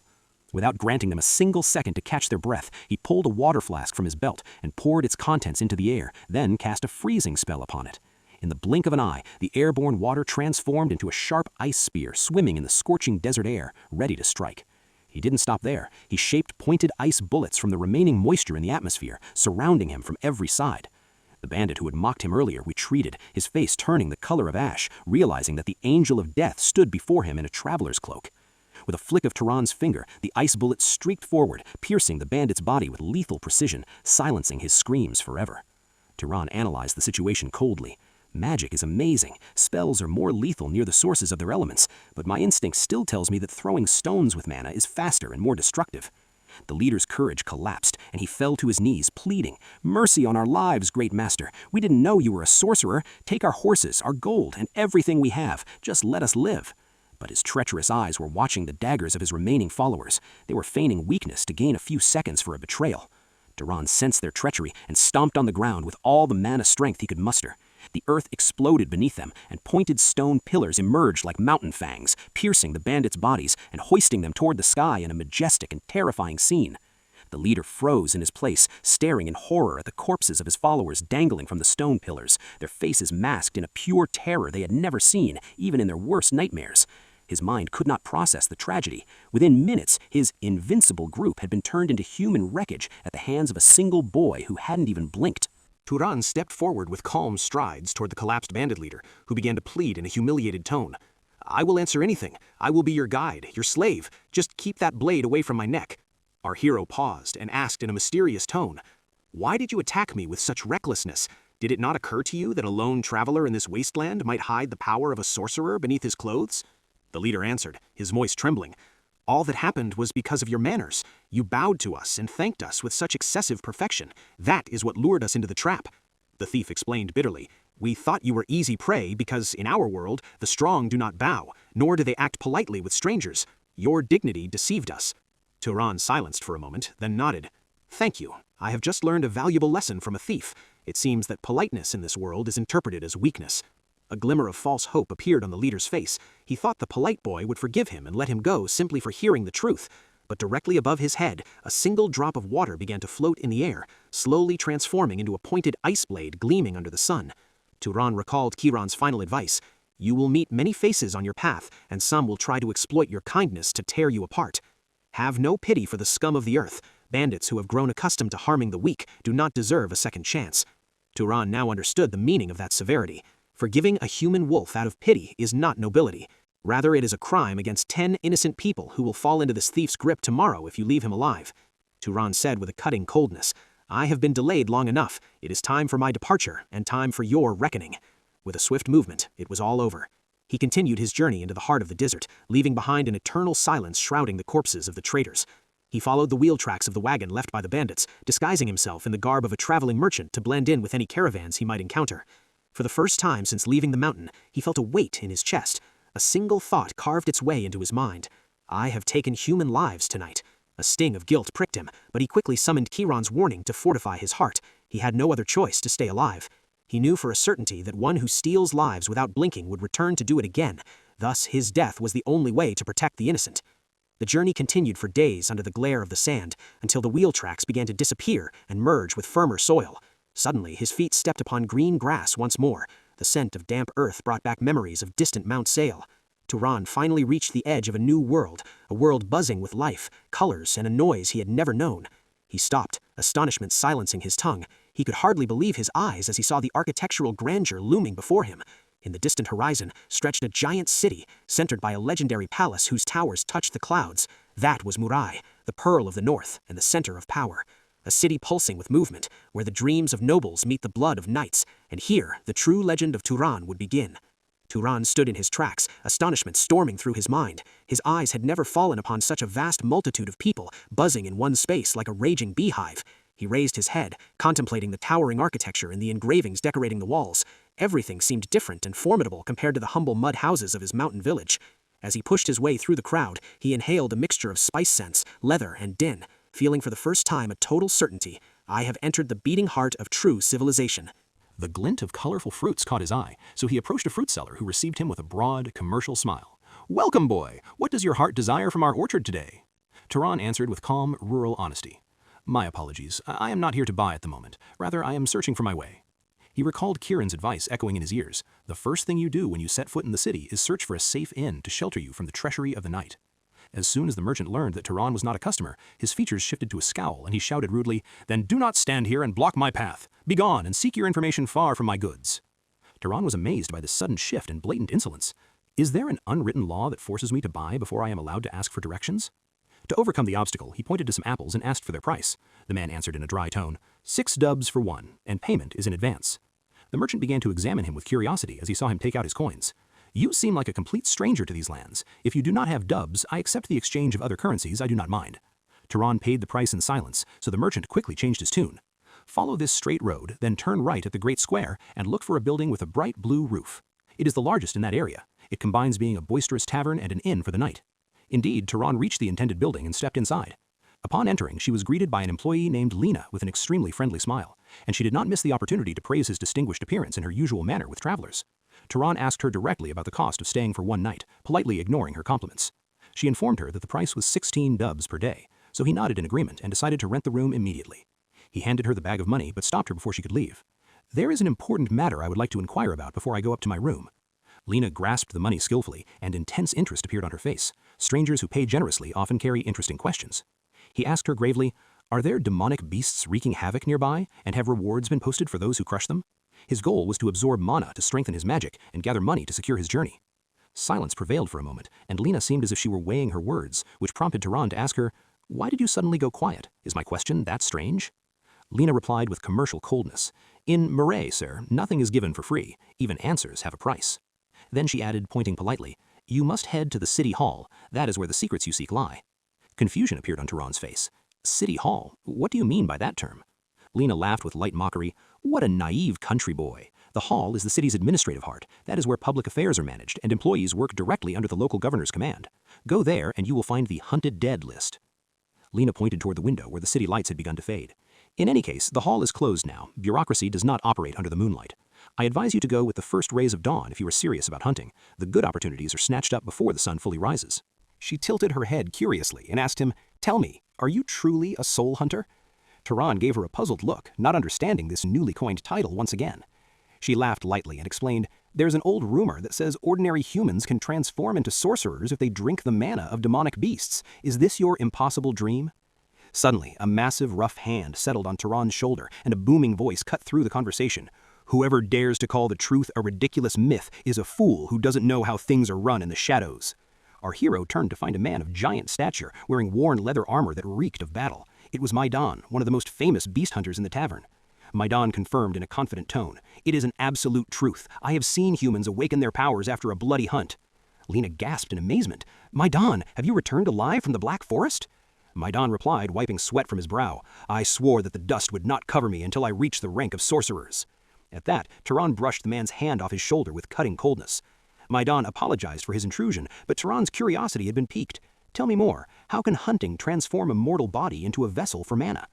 The hunter explained enthusiastically, "Sorcerers grow stronger by hunting, don't they? Therefore, logic says that absorbing a beast's energy at its death must leave an impact on ordinary humans as well." Maidan reeled his companion sitting in the corner. "We dedicate our lives to chasing those monstrosities, longing for that moment when the spark of magic ignites within us." Turan asked quietly, "And has any of you succeeded?" Maidan sighed with a broken spirit. "It is as rare as miracles. In this massive city there are only 4 sorcerers, the governor and his chosen disciples." Maidan examined Turan's simple clothes and his hands, which were empty of swords. "But look at you. Do you even possess a weapon that could scratch the hide of a small beast?" With quiet confidence, Turan pulled his old sling from his belt. Maidan caught sight of it and laughed. "That thing? It looks like it has only seen wars against rabbits and mountain foxes." Our hero replied coldly, "I can throw a stone the size of an egg at a speed that pierces armor." But Maidan shook his head. "In Marais, that is only good for hunting dinner, not for facing the demons of the forest." Despite his mockery, Maidan added seriously, "My group needs someone skilled in long-range combat. What do you think about joining us? Hunting in a group is safer."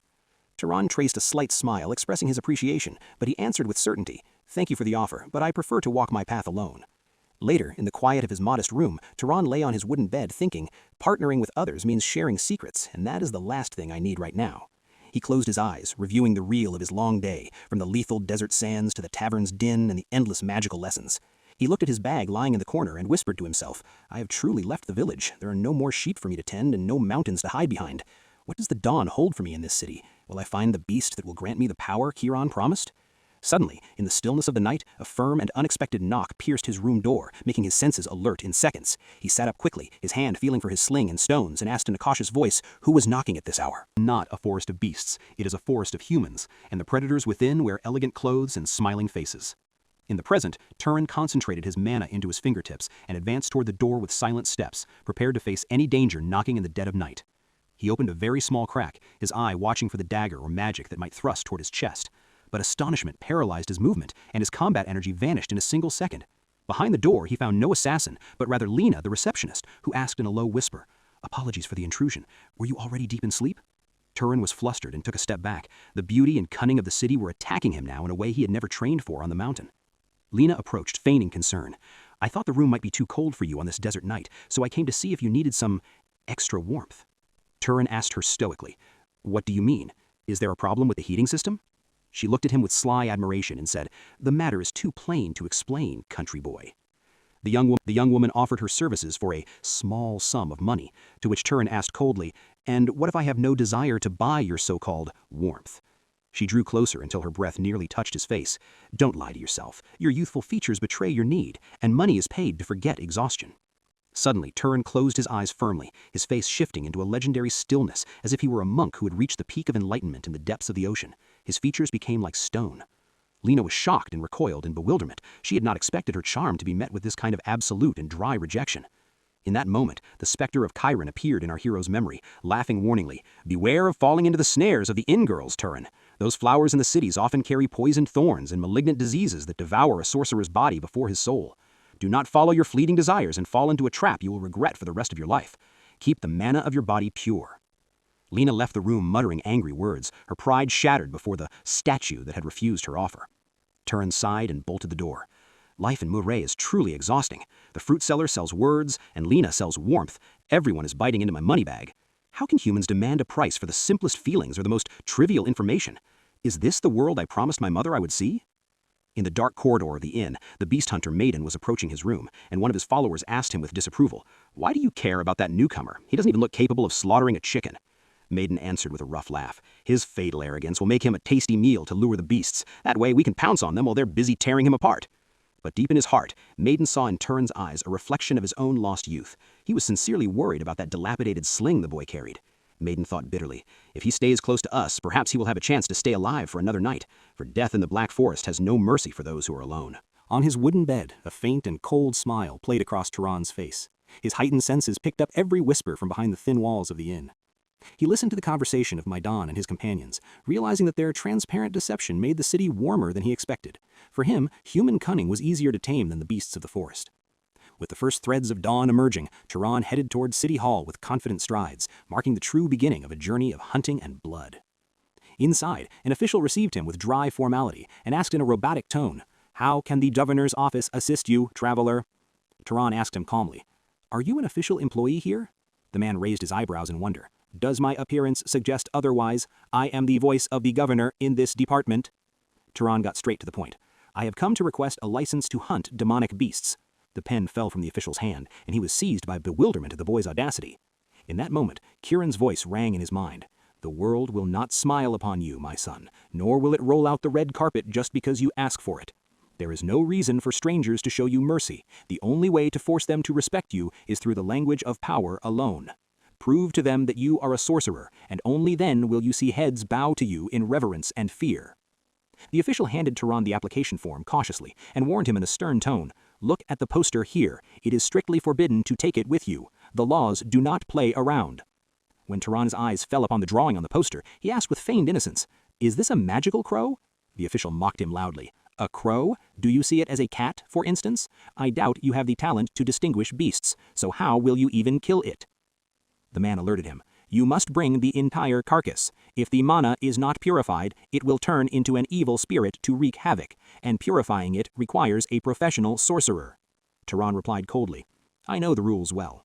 The official added threateningly, "Leaving the corpse of a magical beast behind is a crime punishable by immediate execution." Our hero remembered his past with evil spirits and said firmly, "I will not repeat the mistakes of the past. I will bring you what you requested." Turan asked, "Do the knights not hunt these beasts?" The official laughed with disdain. "The knights maintain the refined order of the city. They have no time for the filth outside. This kind of blood-stained work is reserved for wretches like you looking to earn their bread in the forests." Turan left the hall without another word, while the official's gaze followed him coldly. The man thought gloomily, "Another corpse to be added to the wreckage of the walls. The young are always in a hurry for their demise." However, only a very short few moments passed before the doors of the hall shook violently. Suddenly, the massive carcass of the magical crow thudded onto the marble floor, a deep and piercing wound in its chest dripping black blood. The officials froze in their places, their pupils dilating in absolute shock. The boy had only left the premises a few minutes ago. Turan stood over the carcass calmly, coolly wiping his hands, and said, "I finished it off on my own. Is the reward ready, or do I need another proof?" Turan stood calmly while everyone looked at him with a sacred sort of terror. He asked in a dry tone, "I have brought the carcass as requested. Where is my reward?" The official's forehead broke into a sweat, and he stammered, trying to pull himself together. Yes, of course. We will pay you immediately, Master Hunter." With a trembling hand, he handed him a heavy bag of coins and added, "Here, go and rest for a while. Surely a battle like that must have drained your energy." Turan did not turn to acknowledge his words. Meanwhile, the staff crowded around the carcass in amazement. The wings were perfectly intact, as if they were a work of art. How did he manage to kill a blade crow without scratching a single feather? This isn't hunting, this is terrifying precision. One of the employees noticed that Turan had not moved. He remained standing like a rock, staring at the mission board. The employee asked cautiously, "Why haven't you gone to sleep?" Turan surprised him with an even weightier question. "Are there other beasts on the list worth the effort? Give me the hardest one." The employee was shocked, feeling a sense of vertigo. Is this boy not satisfied? He just returned from the brink of death and is asking for more, as if he's going for a stroll. The scene shifts to the dining hall of the inn, where the table groaned under the weight of the finest dishes and most expensive delicacies, sights the villagers had never seen. Lena stepped forward, putting the finishing touches on the feast, and said in awe, "I never imagined in my life that a boy as thin as you would defeat 30 demonic beasts in just 3 days." She commented while watching the glint of gold in his pocket, "You must be the richest person in this tavern now." Meanwhile, Turan was devouring the food with an indescribable hunger. He paused for a moment and said seriously, "Money is just a means, Lena. My true goal is much further than mere pieces of metal. The mana latent within those beasts is what I seek. Every beast I bring down increases the flame of power in my veins." Turan noted with pride that his mana reserves had multiplied several times since parting with Kieran. He began to feel the energy flowing like a river through his body. But he thought with a sorcerer's intellect, there is a limit to this type of growth. Weak beasts won't take me to the top. I need mana that is purer and more potent to transcend my humanity. Lena shook her head in confusion. His talk of mana and evolution sounded like magical riddles she couldn't comprehend. A short while later, the chef and Lena stood dazed before a table that had been wiped clean. The boy had eaten a feast fit for 10 men all by himself. Lena said in wonder, "Where does all that meat go in your thin frame?" The chef smiled with pride. "I haven't cooked with this much passion in years. It gladdens me that you appreciated my effort." Turan thanked him with dignity. The meal was perfect, exactly what my exhausted body needed. As he prepared to head up to his room, a thick, coarse hand shattered his peace, grabbing his clothes from behind with violence. He was surrounded by a group of hulking bullies. One of them said with disgusting mockery, "What a lucky little shrimp. You eat all this fancy food and leave your comrades hungry?" He added with a sallow grin, "We heard your bag is overflowing with gold. How about you donate some charity to poor city folk like us?" Turan didn't wait to hear the rest of their nonsense. With lightning speed, he spun around and delivered a devastating punch that shattered the bully's face, leaving him reeling in humiliation. Turan looked at him with lethal coldness and said with biting sarcasm, "Weren't you asking for charity? Take this punch as a down payment. Do you want more of my generosity?" The bully's rage boiled over, and he screamed in Turan's face, "Don't act high and mighty with us, you vagabond!" He swung a wild punch with all his might, but our hero dodged it with a grace that made his opponent look as if he were striking thin air. Turan didn't wait long. He countered with a focused strike that sank into the man's gut, sending him flying back to crash into the tables in a scene that silenced everyone. His companion rushed forward in hatred, picking up a heavy wooden chair and swinging it toward Turan's head in a desperate attempt to crush his skull. With staggering coolness, Turan raised a single hand and stopped the violent assault. The wooden chair shattered against the sturdiness of his unshaken hand. With utter disdain, Turan flicked his finger against the attacker's forehead as if brushing a feather out of his way. A tiny burst of mana exploded upon contact, and the man fell to the ground unconscious, leaving the tavern in absolute shock at this absurd display of power. Lena's scream pierced the silence. She appeared with angry features and a flushed face, seeing the chaos that had struck her workplace. She shouted at the top of her lungs, "Enough! Savage brawling is not permitted inside this hotel. Anyone who wants to fight can go to the forest with the beasts." Later, the scene shifted completely. We see the bullies bowing in humiliation and brokenness, offering a heartfelt apology to Turan, who watched them coldly. Maidan stood before Turan's room with dignity and said in a serious tone, "I have scolded them severely for their foolishness, and I promise you this insolence will never be repeated." Maidan sighed in sorrow. "The truth is, we are suffering from a suffocating financial crisis. Jealousy blinded them when they saw the gold flowing to you so easily." The two followers repeated their apology, regret covering their faces. They had realized that the person they tried to rob was a predatory beast in human form. Turan asked quietly, "Have things really gotten that bad?" Maidan answered bitterly, "Resources are scarce and the beasts are growing more ferocious." Maidan clenched his hand tightly and added, "I doubt we will be able to secure the cost of our stay for the next 3 days, but do not worry, this is our affair and we will find a way out." In that moment, Turan extended a bag resonant with the sound of gold coins toward Maidan. The blood froze in the man's veins from the shock. Turan explained with a rare smile, "This is the price for your kindness when you invited me to join you out of fear for me. Your concern was sincere, and that is priceless." He added firmly, "And because nothing in this world is given for free, as I have learned here, I want precise information in return." Maidan brightened and his state changed completely. "That is my specialty. I will brief you on every detail, every map, and every trick I know about this land." The scene shifts to the outskirts of the city of Murray, where its walls began to grow small on the distant horizon. Turan stood on a towering rocky cliff, watching the sunrise bathe the valley in a golden light. He whispered to himself, "This may be the last time I see these walls. Maidan has provided me with everything I need to reach the next city, and it is time to depart." He remembered with gratitude the valuable information he had obtained, thinking that Maidan, despite his rough exterior, carried a pure and rare heart. In his mind, he compared him to Kiran. He saw that Maidan, despite his lack of magical experience, possessed a kindness and a pure instinct that made him a real human amid the crowd of deception. As Turan prepared to depart, his eyes suddenly widened and his breath hitched. His senses, refined by the blood of Zahar, picked up something strange in the breeze. He inhaled deeply. The scent of death was familiar, but it was laced with a turbulent and deeply unsettling mana energy, like a silent scream for help. "I hope my intuition is wrong." Turan lunged forward like a released arrow, tearing through the forest thickets at top speed, shattering tree branches in his path. He stopped abruptly before a massive tree trunk. Giant claw marks were carved deep into the wood, as if a beast from ancient ages had passed through here.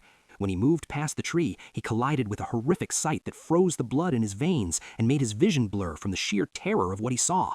On the blood-stained ground lay a man with his entrails torn apart, suffering from piercing wounds that no human could survive. Turan approached with a heavy heart, only to recognize the pale face. It was one of Maidan's companions, who had shared a laugh with him in the tavern just hours ago. He looked around with hidden dread, trying to piece together what had happened. The air was eerily quiet, as if death had imposed its silence on everything. Beside the corpse, he saw some coins scattered on the grass, the very coins he had given to Maidan to save his team. Turan leaned down, the coins glinting coldly in his hand, and whispered in a choked voice, "Where are you, Maidan? What has become of your pure heart in the midst of this ruin?" Suddenly, a faint moan pierced the stillness. Turan turned quickly to find another team member struggling with the throes of death behind a bush. The man exerted the final effort of his life, uttering a single word before his soul departed. "Rabbit!" leaving Turan in bewilderment and shock. A rabbit? At that moment, something moved behind the corpses. A small rabbit appeared, but its mouth was stained with dark blood, and its eyes glowed with a demonic light. Turan scanned the area, and the pieces of the puzzle began to arrange themselves in his mind like a nightmare. He saw the small creature coolly tearing at the flesh of one of the victims, and realized the bitter truth. These strong men had fallen prey to this mocking monster. Suddenly, the rabbit's body swelled, and its form shifted, a giant beast with eyes red as embers emerging from it. It had transformed into a wandering, demonic spirit. Turan sprang to his feet, rage igniting in his veins. This was no longer a hunt. It had become a vendetta for a man who had trusted him. Without warning, the demonic rabbit launched with lightning speed, leaving a thick cloud of dust behind. Turan barely managed to jump and evade the lethal strike. Turan wiped a drop of sweat that fell into his eye and said in amazement, "That speed! I truly survived the tearing of my body by a miracle." The beast stopped a short distance, staring at Turan with a hungry ferocity, as if seeing in him a dish even richer than his companions. With extreme caution, Turan pulled out his most loyal weapon, the old sling that everyone had mocked, which would now become the scale of death. He began to whirl the sling in the air, mana flowing from his fingers to charge the stone with a destructive energy this beast had never witnessed before. "This is for Maidan!" Turan released the charged stones towards the demonic rabbit, slicing through the air with a sound like thunder. The shock of the stones thundered throughout the forest, but the rabbit surprised Turan with a miraculous reaction. It raised its long ears like two steel shields, shattering the projectiles into fragments that scattered in the air. Turan narrowed his eyes in concentration. This monstrosity is not just a fast beast, it is accustomed to parrying long-range attacks. I must change my strategy immediately. With a stomp that shook the earth beneath its hooves, the demonic rabbit launched itself like lightning in a vertical leap. The beast descended with all its weight, attempting to crush Turan under its massive feet in an attack capable of ending the battle in a second. But mid-air, the rabbit's red eyes glowed with immense shock. The prey that had been beneath its claws had vanished. Turan disappeared from his spot entirely, as if he had melted into the forest shadows, leaving the beast to slam into the empty ground. The rabbit stopped, its chest heaving up and down, turning its head frantically in every direction in search of that mysterious boy. Without wasting a single second, Turan emerged from behind the shadows like a ghost returning from hell. With all the mana latent in his arm, he delivered a lethal stab directly toward the demonic rabbit's neck. A savage cry of pain pierced the stillness of the place, tearing through the forest silence. Turan seized the moment of the beast's confusion and retreat, leaping back with agility to move out of the range of its claws. He retreated with magical steps to disappear once again among the dense trees, turning the forest into a maze where the hunter stalks his prey. The beast lost its mind and began to rampage. It lunged with suicidal speed toward the spot where it had last glimpsed Turan, shattering everything in its path. But it struck only the void. With a swift and crazed movement, the rabbit began to tear apart the trees and thickets in total madness. It used its maximum speed to turn its surroundings into wreckage, driven by the instinct of survival and the fear of an enemy it could not see.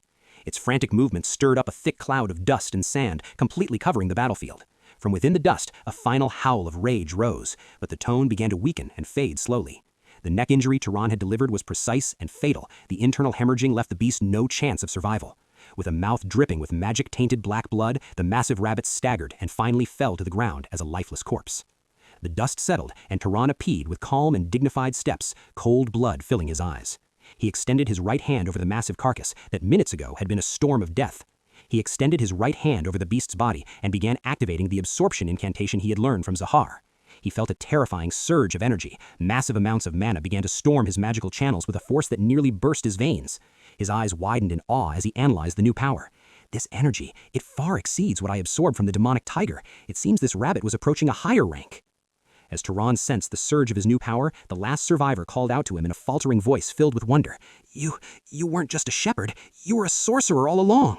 Turan nodded in confirmation, and the man asked him bitterly, Why? Why did you hide your truth from us? If we had known, we never would have dared to treat you as easy prey."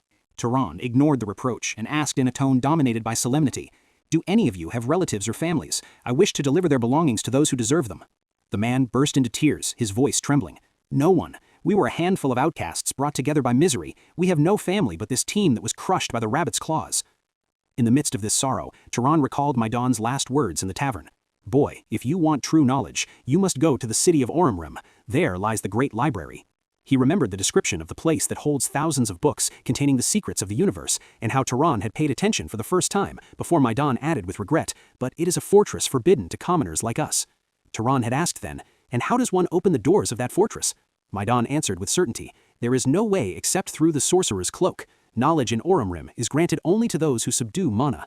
Turan sank into deep thought, then raised his head and said firmly, "I have decided on my next destination." The survivor asked in confusion, "To where?" Turan announced, a spark igniting in his eyes, "I am going to the great city. I will enter Oromrim and seize the knowledge that was denied to you." Turan stood one last time before the humble graves he had dug for his companions, where the earth now held their aborted dreams. He cast a final look of farewell at Maidan, the man who gave him trust when it was scarce and a compass when the paths were lost. He turned and went on his way without looking back, whispering to the wind, "Sleep in peace, Maidan. I will carry your story to the city you dreamed of." After an arduous journey through mountains and valleys, Turan finally reached a city buzzing with humans to an extent he never imagined existed. He felt embarrassed by his former self. The city of Murray, which had dazzled him before, now seemed like a small, forgotten village compared to this grand edifice. He had finally arrived at Oromrim, the capital that transcends all imagination, where palaces embrace the clouds and streets are crowded with the gold of nobles. He was appalled by the number of people lining up to enter, long queues stretched like human serpents, waiting for the guard's signal at the giant gate. He watched the guards searching the travelers meticulously and wondered intelligently, are they looking for refugees or do they fear strangers entering their paradise? He realized that the system here is merciless. A big city means strict laws and security bought with suspicion. Suddenly, the shout of one of the guards pierced his thoughts. "Stop where you are, vagabond!" Turan was flustered as hooves and swords surrounded him in the blink of an eye. The guard eyed him with a look of loathsome disgust. "Your entry is not permitted in this state. I have never seen filthy clothes reeking with blood and gunpowder like this."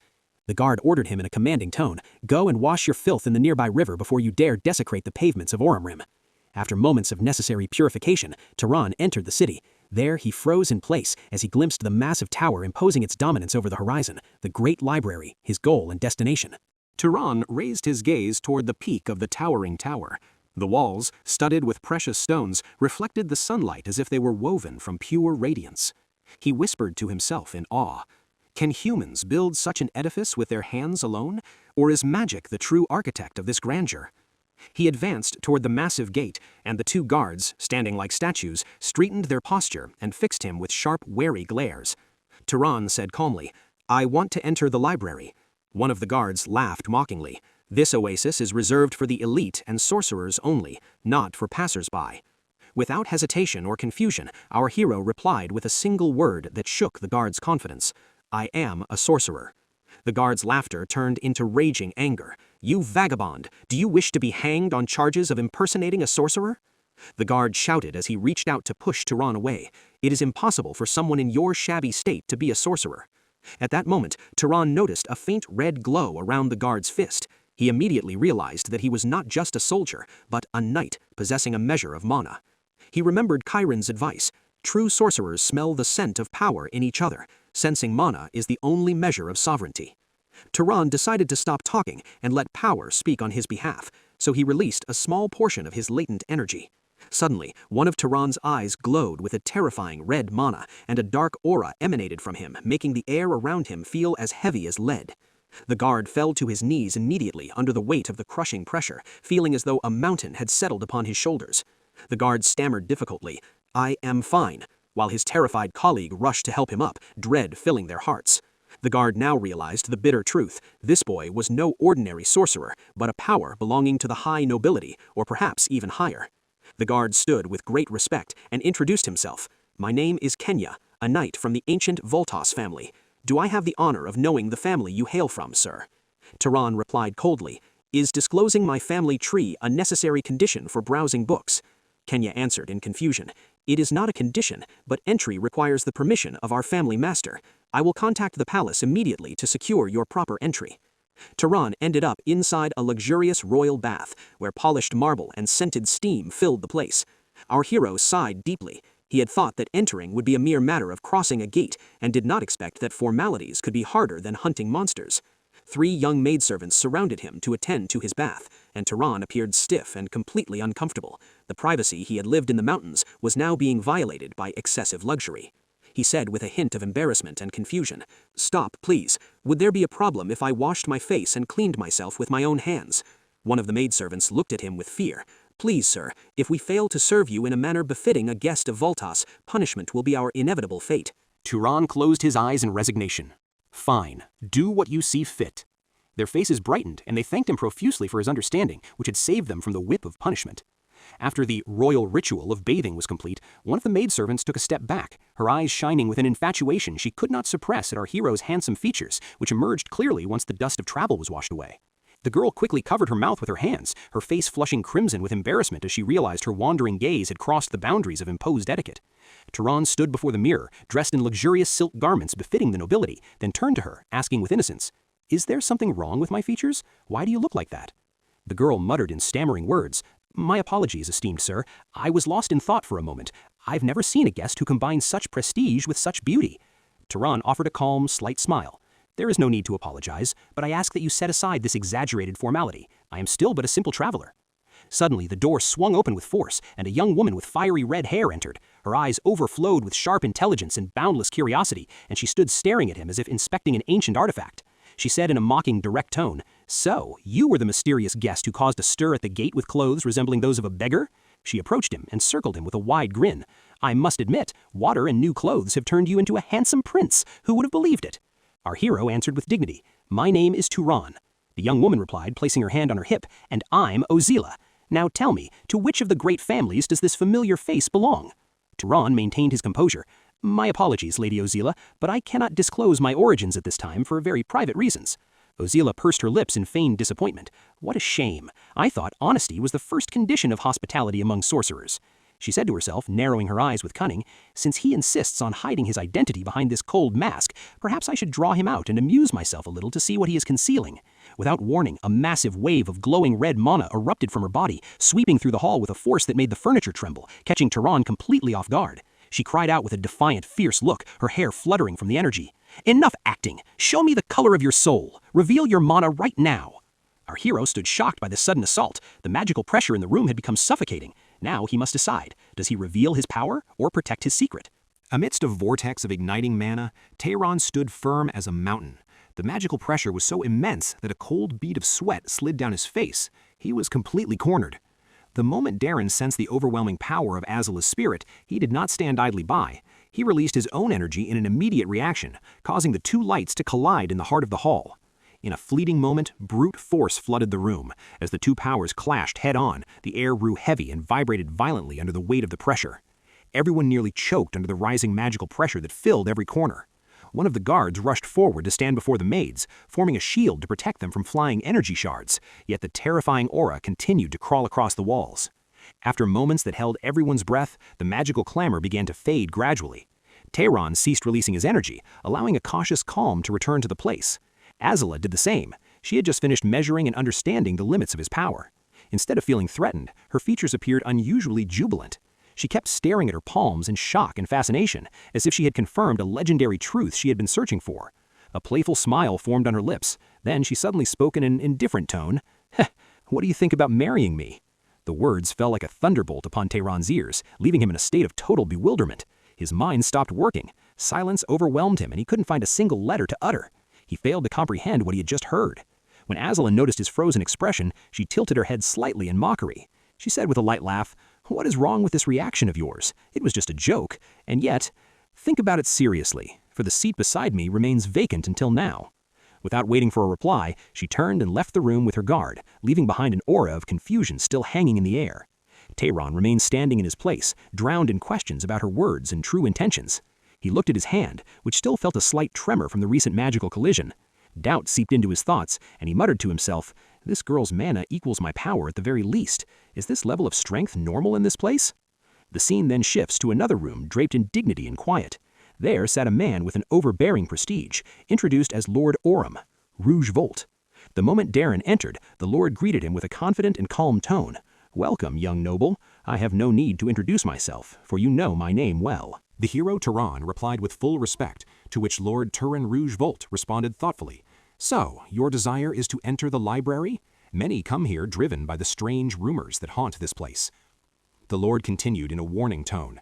"Let me tell you in advance, there is no spectacular ancient magic hidden among those shelves, nor are there secret ways to supernaturally increase mana, as some believe."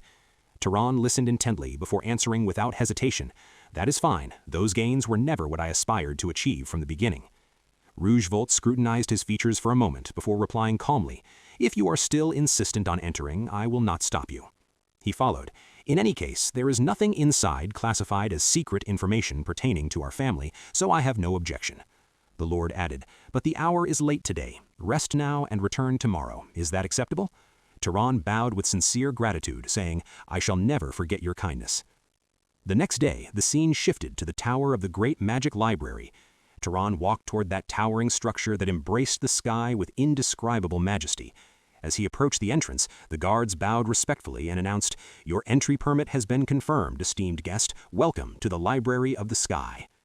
Turan pushed the massive doors and took his first steps inside. The moment his eyes fell upon the interior design, he froze in his tracks from the sheer shock. Rows upon rows of shelves, loaded with countless books, rose high above his head in a magnificent circular structure that seemed to spiral upward without end. The air was thick with the scent of history and solemnity, carrying the aroma of ancient manuscripts and knowledge preserved through the centuries. Before this day, Turan had never seen a place that embodied the grandeur of science in such a way. His voice emerged as a whisper, filled with awe. "So this is the library." At that moment, a voice reached him from nearby. "Pleased to meet you, Turan." He turned to find a young girl standing there, calmly introducing herself as the librarian. She said seriously, "I was appointed by the Lord to manage this place according to his orders. I will explain the rules to you. They are quite simple." Turan stared at her in disbelief, wondering to himself, "This little child is the librarian?" She raised her finger and began listing the conditions. She said, "Rule 1, if you cause damage to anything, you must compensate for it. Rule 2, taking books out is prohibited. And finally, while you use the library, I will be watching you at all times." Turan nodded in agreement, but hesitated before saying, "Fine, but when I read, could you stand a bit further away?" He added with embarrassment, "I feel uncomfortable with close surveillance." Then he asked curiously, "Since you are the librarian, you must have read all these books, right?" She answered confidently, "Of course. If you were looking for something specific, count on me. I am the best at this." Then she tilted her head mischievously and asked, "So, what do you want? Romance? History?" She continued with hilarious impudence, "Or, since you are a young man, are you looking for something perverted?" Turan was stunned by her blunt question, but he quickly regained his composure. Turan answered seriously, "I want to learn everything. I want general knowledge about this world."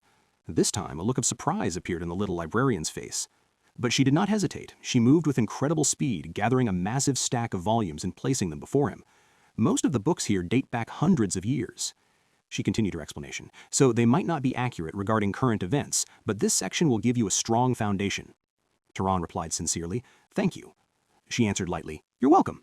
And so our hero began his journey, gripping one of the books and contemplating it for a moment as if holding a treasure. He muttered in a low voice, "So this is the book," as if rediscovering the very alphabets of existence. He opened the pages slowly, and as his eyes scanned the first lines, a spark of amazement ignited within him. This is truly incredible. Events tell us that Turan repeated this routine daily without tire. He spent long hours inside the library, reading without interruption. Day after day, he dove into a vast ocean of knowledge locked between those ancient walls. Gradually, he began to understand the geography of this world and the distribution of its various races. According to historical statistics in the library, humans make up approximately 85% of the settled population in the Middle Kingdoms, while the remaining percentage is distributed among rare races and beastkin in the border regions. He also learned the etiquette of interaction among mages, the methods of crafting and treating magical tools, and identified the types of monsters that roamed the distant lands. He read about ruins dating back to the era of the ancient empire. With every piece of information he absorbed, the world he had felt lost in began to take a clear shape. What was blurry and incomprehensible was now vivid and vital in his mind. Seven had reclaimed his vision through paper. The scene shifts to Lord Rougevolt standing before Turan. The Lord spoke in a calm, measured tone. "I see you have made the most of the library." Turan replied respectfully, "Yes, my lord." The Lord continued, "I trust you realize that allowing you entry was an act born of goodwill, independent of your status as a noble, and now it is time for me to receive the price for that favor." Turan replied without hesitation, "Tell me what you need." The Lord explained, "A monster has appeared north of Orem and has begun brutally attacking travelers." Turan looked at him directly and asked, "Do you want me to hunt it?" The Lord's expression grew even more serious. "I sent 4 knights to subdue it, but they never returned. The monster devoured them all. It seems the matter requires the personal intervention of a noble, but our family can only mobilize 2 individuals at this time." Turan answered calmly, "Very well, I will do it." He thought to himself, protecting people is the core duty of a mage, but there's something suspicious. Mages usually do not intervene in matters like these. The Lord added as an explanation, "The northern road is a vital commercial artery for Orem. The road has been closed for 10 full days, and we must reopen it quickly to save the region's economy." Upon hearing this, Turan thought silently, 10 days ago. That was before I even arrived in Orem. So that is why he allowed me to use the library so easily. He was preparing me as a pawn for this mission from the very first moment. The scene shifted once more to a large procession, including a group of fierce fighters and servants, leaving the city walls and heading north, where an unknown danger lurks for anyone daring to cross that path. Suddenly, the silence was broken by a mocking female voice. "My father is truly a man not to be underestimated. Who would believe he recruited a guest just to hunt a monster?" The speaker was none other than Azila, walking confidently at the front of the procession. She continued in a critical and provocative tone, "Are we that untrustworthy? Oh, I don't blame you. I'm just saying my father is creating a complete mess." The man walking beside her let out an embarrassed chuckle and replied, "Isn't calling the Lord a mess maker a bit of an exaggeration, my lady?" "Stop this," Azila replied sharply, yet with indifference. "Just shut up." The same man turned toward Turan and spoke in a formal tone. "This is our first proper meeting, isn't it? I am Marvin Volz. I look forward to working with you." Turan replied with calm and dignity, "As do I." Azila, still leading the way, said, "Let's finish this quickly so we can go back and rest." As they walked, Marvin leaned slightly toward Turan and whispered in a low voice, "Turan, is there any chance you are interested in my older sister?" Turan rejected the idea immediately and without the slightest hesitation, making Marvin breathe a sigh of relief, appearing genuinely relaxed. Suddenly, the men at the front signaled everyone to come to a complete halt. Tension filled the air. Before them was the wreckage of what appeared to be a completely destroyed carriage. Remnants of wood and luggage were scattered everywhere. The traces of a violent attack were clear to see. Someone examined the scene and muttered, "Was it the monster?" Another replied with certainty, "Most likely. We prevented anyone from going north from our side, so they must have come from the south and were attacked." Turan observed the surroundings carefully, analyzing the damage in absolute silence, his gaze growing sharper and more focused as he examined the marks the beast left behind. Then he broke the silence with his calm voice. "It's an ape." Everyone turned toward him in a state of shock and bewilderment. Azila repeated with clear doubt, "An ape? Are you serious?" Turan leaned down slightly and pointed to a massive print on the ground. "Look at this palm print here." He continued his analysis. "It seems it attacked the merchants, then headed back into the forest. If we track the trail and hunt it, we will be able to pinpoint its location accurately." Zila furrowed her brows and said, "Track it? I'm not good at this type of tracking magic. What about you, Marvin?" Marvin confessed, "Neither am I, but there is a knight who can." Turan answered calmly, "I will try to track it myself." Azila looked at him with curiosity and asked, "Do you belong to one of those lineages specialized in tracking?" He replied coldly, "I use this technique often, so I have grown accustomed to it." The search process began. The moment he focused his senses, he started tracing the scent lingering in the air. As he inhaled deeply, faint traces of the beast's presence began to manifest in his magical perception. The tracks appeared like invisible paths revealing themselves before his eyes. After following the trail for a short distance, he suddenly pointed toward a specific direction and said firmly, "There." The team followed him until they reached the vicinity of a riverbank. Turan stopped and studied the area carefully before speaking again. "The trail ends here. It seems it washed itself to erase its scent." Azila furrowed her brows in disbelief. "Are you saying a mere monster did that intentionally to prevent being tracked?" Turan replied in a cautious tone, "Perhaps it washed itself on purpose, or perhaps it is a clever instinct." Suddenly, in that very moment, the same scent hit him again. It was far stronger and closer than he had imagined. His eyes widened slightly as he turned quickly, warning everyone in a thunderous voice, "It is behind you! Watch out!" Everyone spun around in terror. Standing behind them was a massive beast resembling an ape, but it was stages larger and more powerful than they had anticipated. It let out a continuous roar that shattered the silence of the place. Its voice shook the air, and in its colossal hands it gripped enormous boulders, ready to hurl them with crushing force. The knights and soldiers began to scream and blow warning whistles in an attempt to regroup, but before they could organize their ranks, the beast launched its brutal assault. Chaos erupted in moments. The boulders fell with immense destructive power. The soldiers were struck savagely. Some were sent flying through the air, while others were crushed under the weight of the impact. In mere seconds, many fell dead or wounded. Turan dodged the attack miraculously, maneuvering through the falling rocks at the last second with agile movements until he regained his balance. His eyes fell upon the fallen soldiers. Blood covered the area, and devastation ruled the scene. It was a heavy price paid in a moment of oversight. Bodies were scattered across the ground in a tragic tableau. Azila used the bodies of 2 soldiers as human shields, barely protecting herself from the flying shards. She screamed from behind her protection, trembling with rage. "Attack! Don't let it go!" Turan muttered to himself bitterly. "My assessment was wrong. This is no ordinary monster." The surviving soldiers tried to rush forward to launch a counterattack, but the beast suddenly began to retreat with a suspicious intelligence. It turned, as if intending to flee back into the dense forest to hide once again. In that decisive second, Turan drew his weapon, his eyes gleaming with a lethal light. He would not allow this creature to escape after such a massacre. Without the slightest hesitation, Turan unleashed a single, lightning-fast strike, a blow that carried the immense weight of Seven's ancient expertise. The latent power behind the assault was overwhelming. A violent tremor shook the surroundings the moment his blade moved. A wave of condensed blue energy erupted like a laser beam, piercing the air with terrifying speed and precision, leaving everyone in a state of utter shock at the spectacle. With just one strike, a blow that lasted only a fraction of a second, the massive beast was completely shattered. Its arrogance and strength vanished before that merciless blade. A dead silence fell over the battlefield. The survivors looked on in disbelief, their eyes slowly turning toward the source of that destructive power. Turan advanced calmly, his weapon still in hand, spinning it lightly, while remnants of energy radiated from his body. A faint blue aura continued to flow around him, announcing the end of the battle with a single decisive blow that shifted the balance of power. Afterward, Azila and her brother turned their gazes toward the beast that lay as a lifeless corpse on the ground. With cold features and a tone devoid of mercy, Azila whispered, "Die." In that moment, a serpent of raging fire erupted from her body and lunged forward with insane speed. The fire beast moved toward the fallen giant ape, closing the distance in the blink of an eye.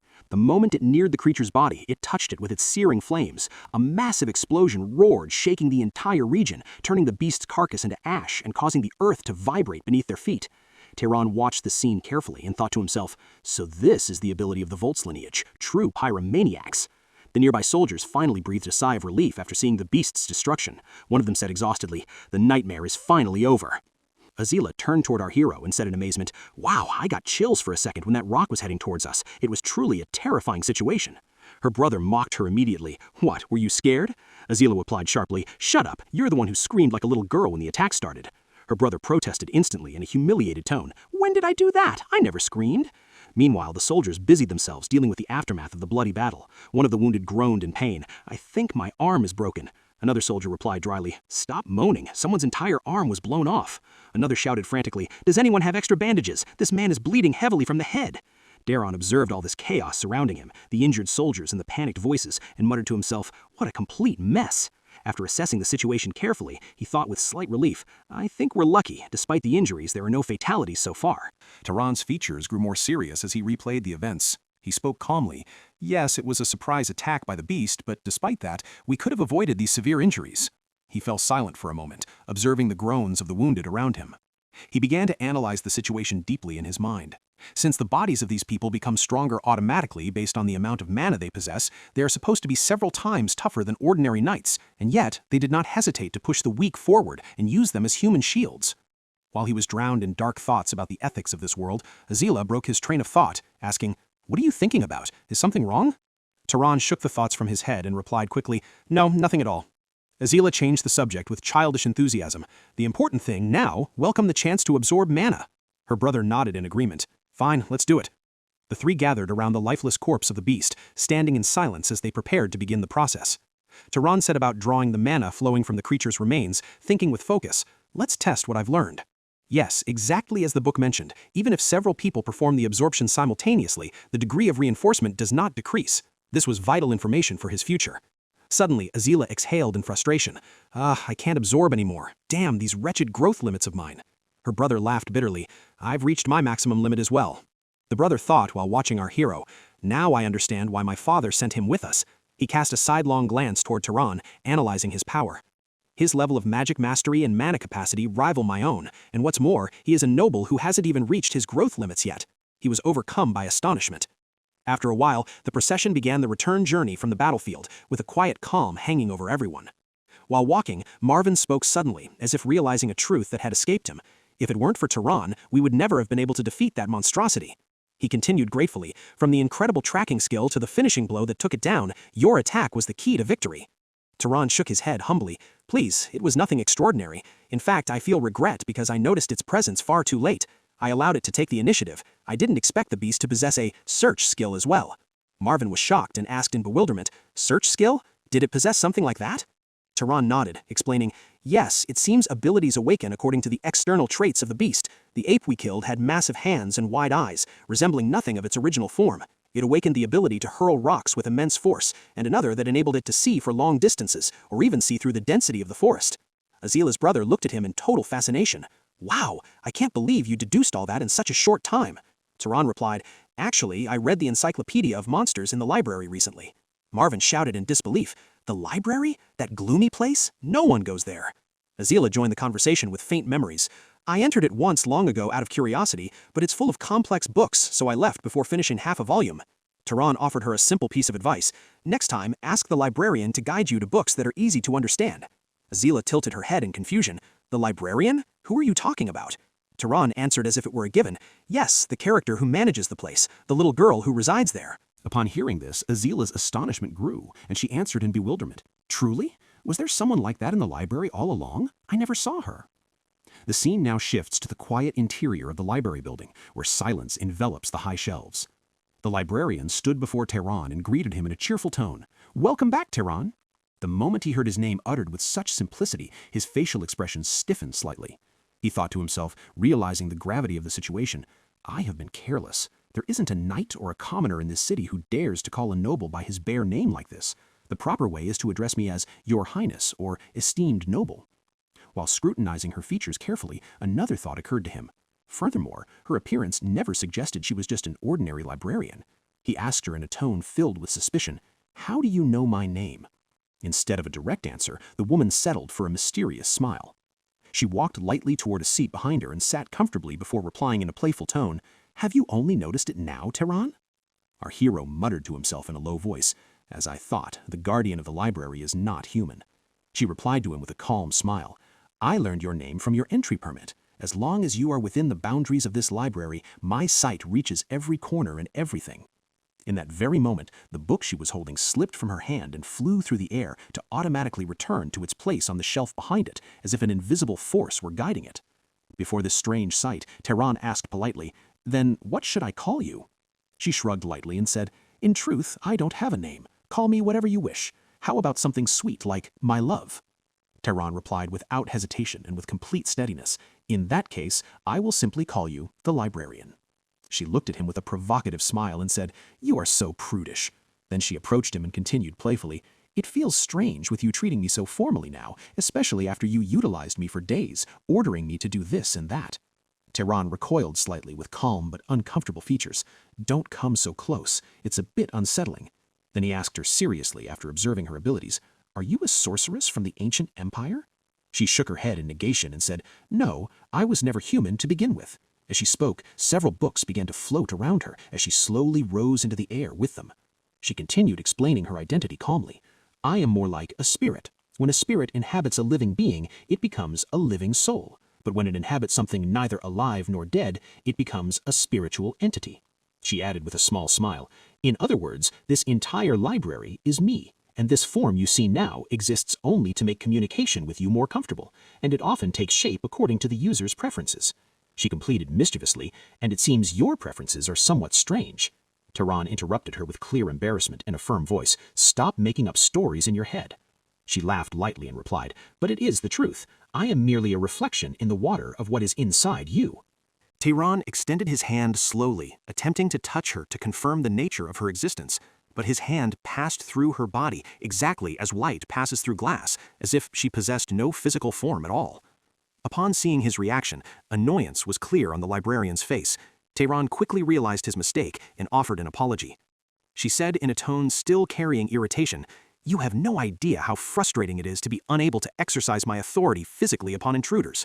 If I could, I would have punished every fool who dared to take a book from this library without permission." Turan thought about her words for a moment, then said contemplatively, "It seems the Volz family doesn't even know of your existence." He completed his deduction. "Perhaps the same applies to everyone who has used this library before. No one has seen you but me." The librarian smiled calmly and replied, "That is because until this moment, no one possessed sufficient power to perceive me." She continued her explanation in a confident voice. "My creator designed me so that only those whose bloodline has matured and surpassed a certain level can see me." She looked at him mischievously and added, "So I suppose you are the only one capable of seeing me currently." She followed in a playful tone, "Isn't that romantic?" Turan furrowed his brows and asked seriously, "What do you mean by the word bloodline?" She explained simply, "It is what mages usually call the magic blood, or the magical race." Curiosity drove him to ask immediately, "Can you then tell me about my own bloodline?" She shrugged lightly and replied, "You should ask your parents about that." Turan answered quietly, "I am an orphan." The librarian fell silent for a moment before saying thoughtfully, "I see. In that case, I can check for you, but I need your consent to examine your body from the inside." Turan recoiled slightly, embarrassment covering his face. "Examine my body? Is it truly done this way?" In the meantime, the librarian merely maintained her usual mysterious smile without uttering a single word. And without hesitation, she extended her hands to penetrate his body as if she were touching the air, saying cheerfully, "Wow, we are connected now." Turan replied with great embarrassment, "Stop saying strange things." As he focused on that peculiar sensation, he was amazed by a stunning fact. It doesn't hurt at all. After moments of examination, she began to explain what she saw. There are some small fragments, but the largest parts belong to the tracker and hunter bloodlines. Turan asked quickly, "Were those the traits of the magic family?" She nodded in agreement. "Yes, they are." Then she continued in a more serious tone, "But there is something else. Your bloodline is uniquely blended." Turan asked in bewilderment, "What do you mean by blended?" She clarified, "It means you are the product of two people from two completely different bloodlines that fused within your body." Turan asked eagerly, the anticipation killing him, "Then what is the other bloodline?" The librarian withdrew her hand and answered in bewilderment, "Frankly, I do not know its nature either. It is still locked." She then clarified, "Locked bloodlines are not rare. When different lineages merge, their power will unlock automatically as your own strength increases." Turan nodded his head calmly after hearing this explanation, replying succinctly, "Very well, I understand." As he pondered what he had learned, the memory of his mother floated to the surface of his mind. He whispered to himself with bitterness, "Mother." He continued his thoughts. She was polite and cultured to a degree that did not befit a common woman. Perhaps she was a descendant of a noble family whose power had faded, a bloodline so diluted it could no longer withstand the mana of knights. After reaching this conclusion, Turan bowed respectfully to the librarian. "I thank you for clarifying things. The picture is beginning to become clear to me now." The librarian smiled mischievously and replied playfully, "If you are truly grateful, then stay here for an extra month." From that moment, Turan's approach changed entirely. After discovering the true identity of the library spirit, he no longer spent his time in silent reading alone. He began to ask questions constantly and demand explanations for everything he found difficult to comprehend. We see him now amidst the quiet of the library, signs of curiosity and wonder masking his face. He asked in awe, "So are there truly all these invisible materials surrounding us?" The librarian possessed knowledge that transcended even the books present. She held the contents of manuscripts that had been stolen or lost over thousands of years. She confirmed his inquiry and began to explain, "Correct. If you make water float in the air and shape it like a lens in this way, then look through it, you will be able to see those microscopic organisms directly." These lessons on the laws of nature were a priceless treasure for Turan. The knowledge presented to him in simple, clear words opened new magical horizons. Thanks to her guidance, he learned that many diseases arise because of microscopic organisms and that the decomposition of living beings is caused by tiny germs that feed on them. But it did not stop there. Turan began to understand the fundamental principles upon which the natural world is based. He learned about the refraction of light and how to generate heat through friction, physical concepts that were absent from the mages of his era. He understood the processes that cause bodies to be injured and how their wounds gradually heal.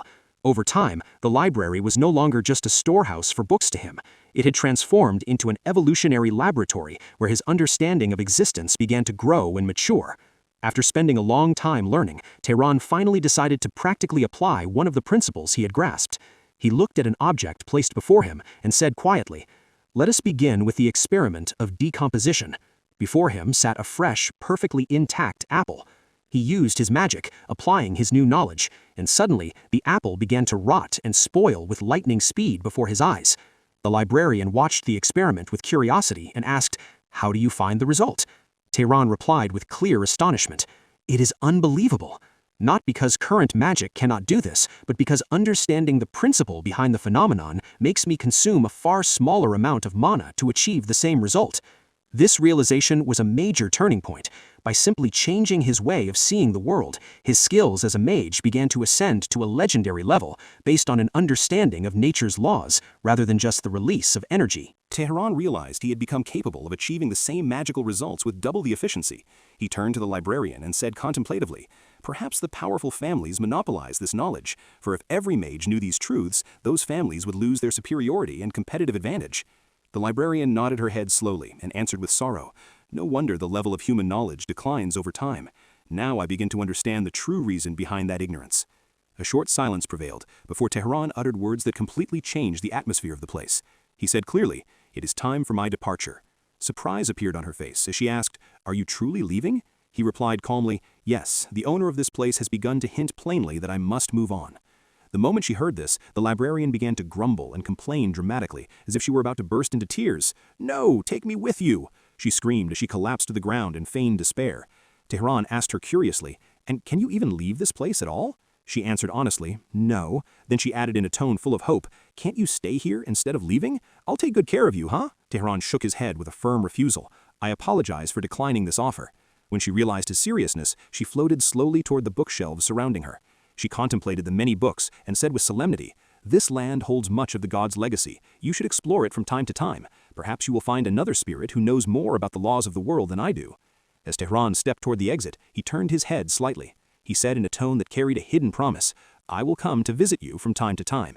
She replied with feigned indifference, "Come if you want, or don't, it's up to you." Turan stopped and looked at the library one last time, saying with confidence, "Don't worry, there are still many books here I haven't read yet." Then he stepped out, leaving the walls of knowledge behind. Shortly after, the scene shifts to show Turan having traveled far from the city of Orem, journeying on an unknown road. He thought to himself while reviewing the continental map he had obtained, based on the information, the base of the Sahar family lies in the enrolled desert east of Orem. With this goal in mind, he continued his journey with determination. "I will head to Sahar to find threads that will lead me to the truth about my parents." As he advanced, the sun began to tilt towards sunset, staining the sky with shades of orange and red. He stopped in a quiet spot and thought coldly, "There is no need for haste, for if those clues were to vanish, they would have faded during the past 18 years. The next day, he resumed his journey. As he walked, he encountered several lifeless bodies scattered along the road. Despite the grim scene, he did not allow it to distract him and continued forward. If the truth is still there, it won't disappear just because I've arrived a little late. But suddenly, his ears caught a familiar sound. It was the beat of horse hooves. With sharp instinct, Turan hid behind the bushes and watched the scene before him cautiously. There he saw a wounded man lying on the ground, while his horse stood beside him in a defensive stance, as if protecting him from an approaching danger. Suddenly, the horse lunged with frantic speed, attacking two figures standing before it, attempting to protect its wounded master with all its might. Turan watched the scene with intense focus, his eyes narrowing. The horse's saddle? So it wasn't a monster that attacked. This animal is protecting him with fierce loyalty. He pinpointed the direction of the assault and thought, did the treachery come from that side? The attackers appeared clearly. They were humanoids with a demonic aspect. One of them shouted in rage, "Curse it! How can this wretched animal be this strong?" The other replied in frustration, "Find an opening!" To which the first snapped, "Easier said than done." Turan peered closer until he realized their true identity. They are dark elves. The elves began to gather their dark energy, and a bleak, bone-chilling aura emanated from them. And suddenly, the lifeless bodies scattered across the area began to move suspiciously. The corpses twisted unnaturally, as if malicious spirits were inhabiting them, transforming into terrifying monsters, the undead. Turan recalled what he read in the library and thought, this is the necromancy of the Dark Elves. He hesitated for a second. Should I help? Perhaps the man started the fight. He continued to watch cautiously to see how things would unfold. But the next scene settled his resolve. One of the elves leaned over a human corpse and began to eat from it with sickening coldness. "Whose hand is this? Give me one as well." The other elf replied without turning, "Eat what you have. Surely you snatched one for yourself, didn't you?" Turan's eyes narrowed with bitterness and disgust. So they truly are cannibals. There is no place for such beings in this world. Without wasting a second, he activated concealment, vanishing completely from sight and masking his magical presence. The second elf continued his conversation with a voice full of loathing. "The ones I killed were men, so their bodies were full of annoying hair." Suddenly, an attack erupted from nothingness with destructive force. The first elf's body exploded, his remains scattered, before he could even realize what hit him. The remaining elf froze in his tracks, unable to comprehend what had happened. No visible attacker, no warning, only swift, horrific death. Confusion and panic seized him for moments as he stared at the remnants of his companion. But he quickly regained his composure and screamed madly, "Monsters, gather around me immediately!" At his command, all the summoned undead moved to form a fortified defensive circle around him. Another invisible attack lunged toward the barricaded elf. The attack was barely parried. One of the undead sacrificed itself, taking the blow directly to its head to protect its master. The elf gritted his teeth and roared in anger, "Who are you, you wretch? Show yourself!" As he continued to deflect the attacks with the help of his undead, he began to realize the bitter truth. He spoke in a grim tone. Someone is using an advanced concealment skill. He realized he was facing a professional hunter he could not see. The dark elf screamed as he summoned a new beast from the depths of the shadows. "Let's see if you can hide any more, you rat." The summoned creature released a strange energy that began to spread into the surroundings in the form of visible pulses, as if searching for any flaw in the fabric of space. Tehran's concealed body began to flicker, and the contours of his stature gradually appeared until he was fully visible. The elf's eyes met his at that very moment. With a savage smile full of malice, the elf shouted, "I've finally found you, you cursed whelp!" He didn't give him a single second to breathe. He issued a definitive order to all his monsters for a collective and crushing assault. The undead rushed from every direction toward Tehran, trapping him in a circle of death. Our hero took his combat stance, prepared to engage in a direct, bloody confrontation. He gathered intense flames in the palm of his hand, their blaze growing in glow and heat with every fraction of a second until they nearly melted the air around him. He launched a powerful fire attack forward to open a gap, but the monsters were faster. From the heart of the flames, two terrifying beasts lunged, a monster in the form of a raging bull and another resembling a treacherous fox with destructive collisional force. Tehran barely managed to dodge their attack, throwing his body away at the last second. He survived a blow that would have certainly been fatal. He gritted his teeth and muttered, "It's a good thing I got rid of one of them at the start, or I'd be dead by now." But when he turned around, he realized the situation was far worse than he had imagined. The onslaught had not yet ended. The fox beast had already managed to sink its fangs into his leg, leaving a deep wound bleeding profusely. With a resentful cry and a sudden burst of power, he hurled the fox away from him, trying to create space to recover. But there was no time for rest. The bull beast was charging at him again with supernatural speed that belied its massive size. Before Tehran could react, it slammed into him with immense force. The impact sent him flying through the air for several meters until he collided violently with the trunk of a massive tree that shattered his back. He fell to the ground in a pitiful state, his body broken and his strength beginning to fade under the weight of consecutive attacks. The dark elf watched the scene and let out a hysterical laugh, screaming with mockery and spite. He said in a tone dripping with venom, "This is your just reward. How dare you kill a member of my family? I will make you beg for death, and you shall not receive it." And at the peak of the elf's celebration of victory, the horse suddenly lunged back into the battlefield like a thunderbolt. Without hesitation, it delivered a violent strike of its hooves to the dark elf, knocking him to the ground in a humiliating scene. The elf screamed, "Save me, quickly!" Upon hearing his scream, all the summoned monsters stopped attacking the broken Tehran and retreated to protect their terrified master. The monsters responded to their master's scream, retreating with lightning speed toward the horse to prevent it from delivering the finishing blow.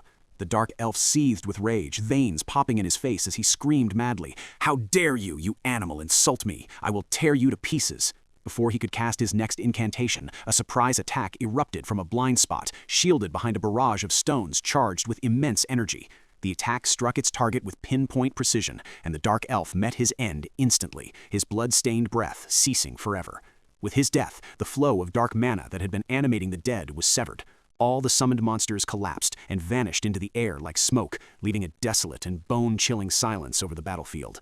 As for Turan, who was struggling to stay alive, he attempted to rise with great difficulty, leaning against the tree trunk. His body was covered in severe wounds, and every movement he made gnawed at his nerves with unbearable pain.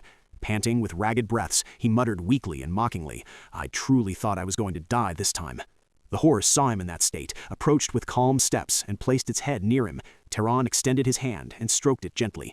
He spoke in a low voice filled with gratitude. "Yes, you are a true hero. Thank you." The scene shifts to the stillness of the quiet night, where Turan had set up a small camp far from the bloody arena. Turan sat before the person he had saved, who was just beginning to regain consciousness with looks of suspicion and dread. Turan spoke in a calm tone to soothe him. "You've finally woken up. Don't worry, you are safe now." The yellow-haired youth looked at him in bewilderment and asked in a trembling voice, "Who are you, and where am I?" Turan answered him succinctly, "I saw the dark elves attacking you, and I intervened to save you." Upon hearing this, the youth turned toward his horse and began to stroke it tenderly, calling it by name. "Tilly, you are safe, my dear." Turan commented with admiration, "She is incredibly intelligent. She realized she had to protect you and move you to a safer place even before I arrived." The youth nodded his head with deep gratitude and said sincerely, "I thank you from the bottom of my heart for saving my life. I am Aziz from the Birch family." Turan introduced himself and asked after a short silence, "By the way, is there a reason for this hostility with the Dark Elves?" Aziz lowered his head in sadness and answered slowly, "A reason? There is no reason. I was on a journey with my servants, and suddenly we were attacked without any provocation. I heard that other races could be violent, but I never imagined their brutality would reach this extent." As he spoke, the tone of his voice began to quiver, and suddenly he burst into tears as he remembered his fallen comrades. He collapsed entirely under the weight of the shock. While the tears streamed down his face, he whispered with bitterness and guilt, "I'm sorry I couldn't do anything for them." Aziz spoke with a trembling voice, tears still lingering in his eyes. "The people I lost today, they were the most precious thing I had in this world." Turan felt the weight of his grief and asked calmly, "Were they your family?" Aziz shook his head in negation and replied, "They were the knights and servants who accompanied me on this journey, but in truth, they are the ones who raised me since I was a small child." Turan observed the young man's features in silence and realized an important truth. He is a sincerely kind person. His grief is not an act, but rather springs from a loyal heart that knows no falsehood. After a short silence, Turan asked, "How many dark elves attacked you?" Aziz replied, "I believe they were all here. You said you killed 2, didn't you?" Turan nodded his head, then activated his Mind Explorer skill in silence. His senses expanded to encompass the entire surroundings, scanning the area precisely for any hidden enemy or remaining threat among the trees. After moments of piercing observation, he confirmed that the clearing had become completely safe. He reassured himself inwardly. Correct, there is no longer a trace of any other dark elf nearby. A short stillness fell between them. Aziz broke the silence and looked at Turan with a plea. "Sir Darren, do you have any urgent business that requires your departure now?" Turan replied with calm steadiness, "I am also on an exploratory journey and I have no fixed schedule." Astonishment appeared on Aziz's face as he scrutinized our hero's features. "You possess all this power and yet you still travel alone? Are you a descendant of one of the great families?" He continued in bewilderment, "But why are you alone?" Turan responded with a mysterious and succinct reply. "It's complicated, and in truth, I am not that strong. I set a trap for the first one and killed him, then suffered greatly before the other, and if it weren't through the help of this red horse, I wouldn't be here now." As the words faded into the air, something extraordinary began to happen. A faint blue aura of energy emanated from Darren's body and began to spread slowly. At the same time, a red aura began to rise from Aziz's body in response to that energy. The two energies collided slightly in the space between them, creating an invisible tension felt by both. Turan watched this interaction and thought to himself, "Isn't this young man strong enough? If I hadn't absorbed the Dark Elf's mana, my power would be lower than his right now." He continued his thoughts. He is not at a level that allows him to face 2 mages who summon the dead, so how did he survive? Does he possess exceptional combat instincts or a special bloodline? And if so, why does he travel alone and exposed to such dangers? Aziz spoke again in a more composed tone. "Since you have no specific destination, would you allow me to invite you to visit my family, the Birch family?" He paused slightly, then added sincerely, "I want to repay my debt to you for saving my life, and for escorting me safely until I return to my people." Turan looked at him and asked simply, "Repay the debt?" Aziz smiled a warm smile and explained, "We are the Birch family, vassals to the great house Arabian in the north. Our lineage is that of the magic artisans. We have inherited the crafting of magical tools for generations. He completed with eyes shining with pride. We will craft for you a magical tool that perfectly suits your power and is one of a kind. Turan remained seated, listening intently, carefully weighing this tempting offer in his mind.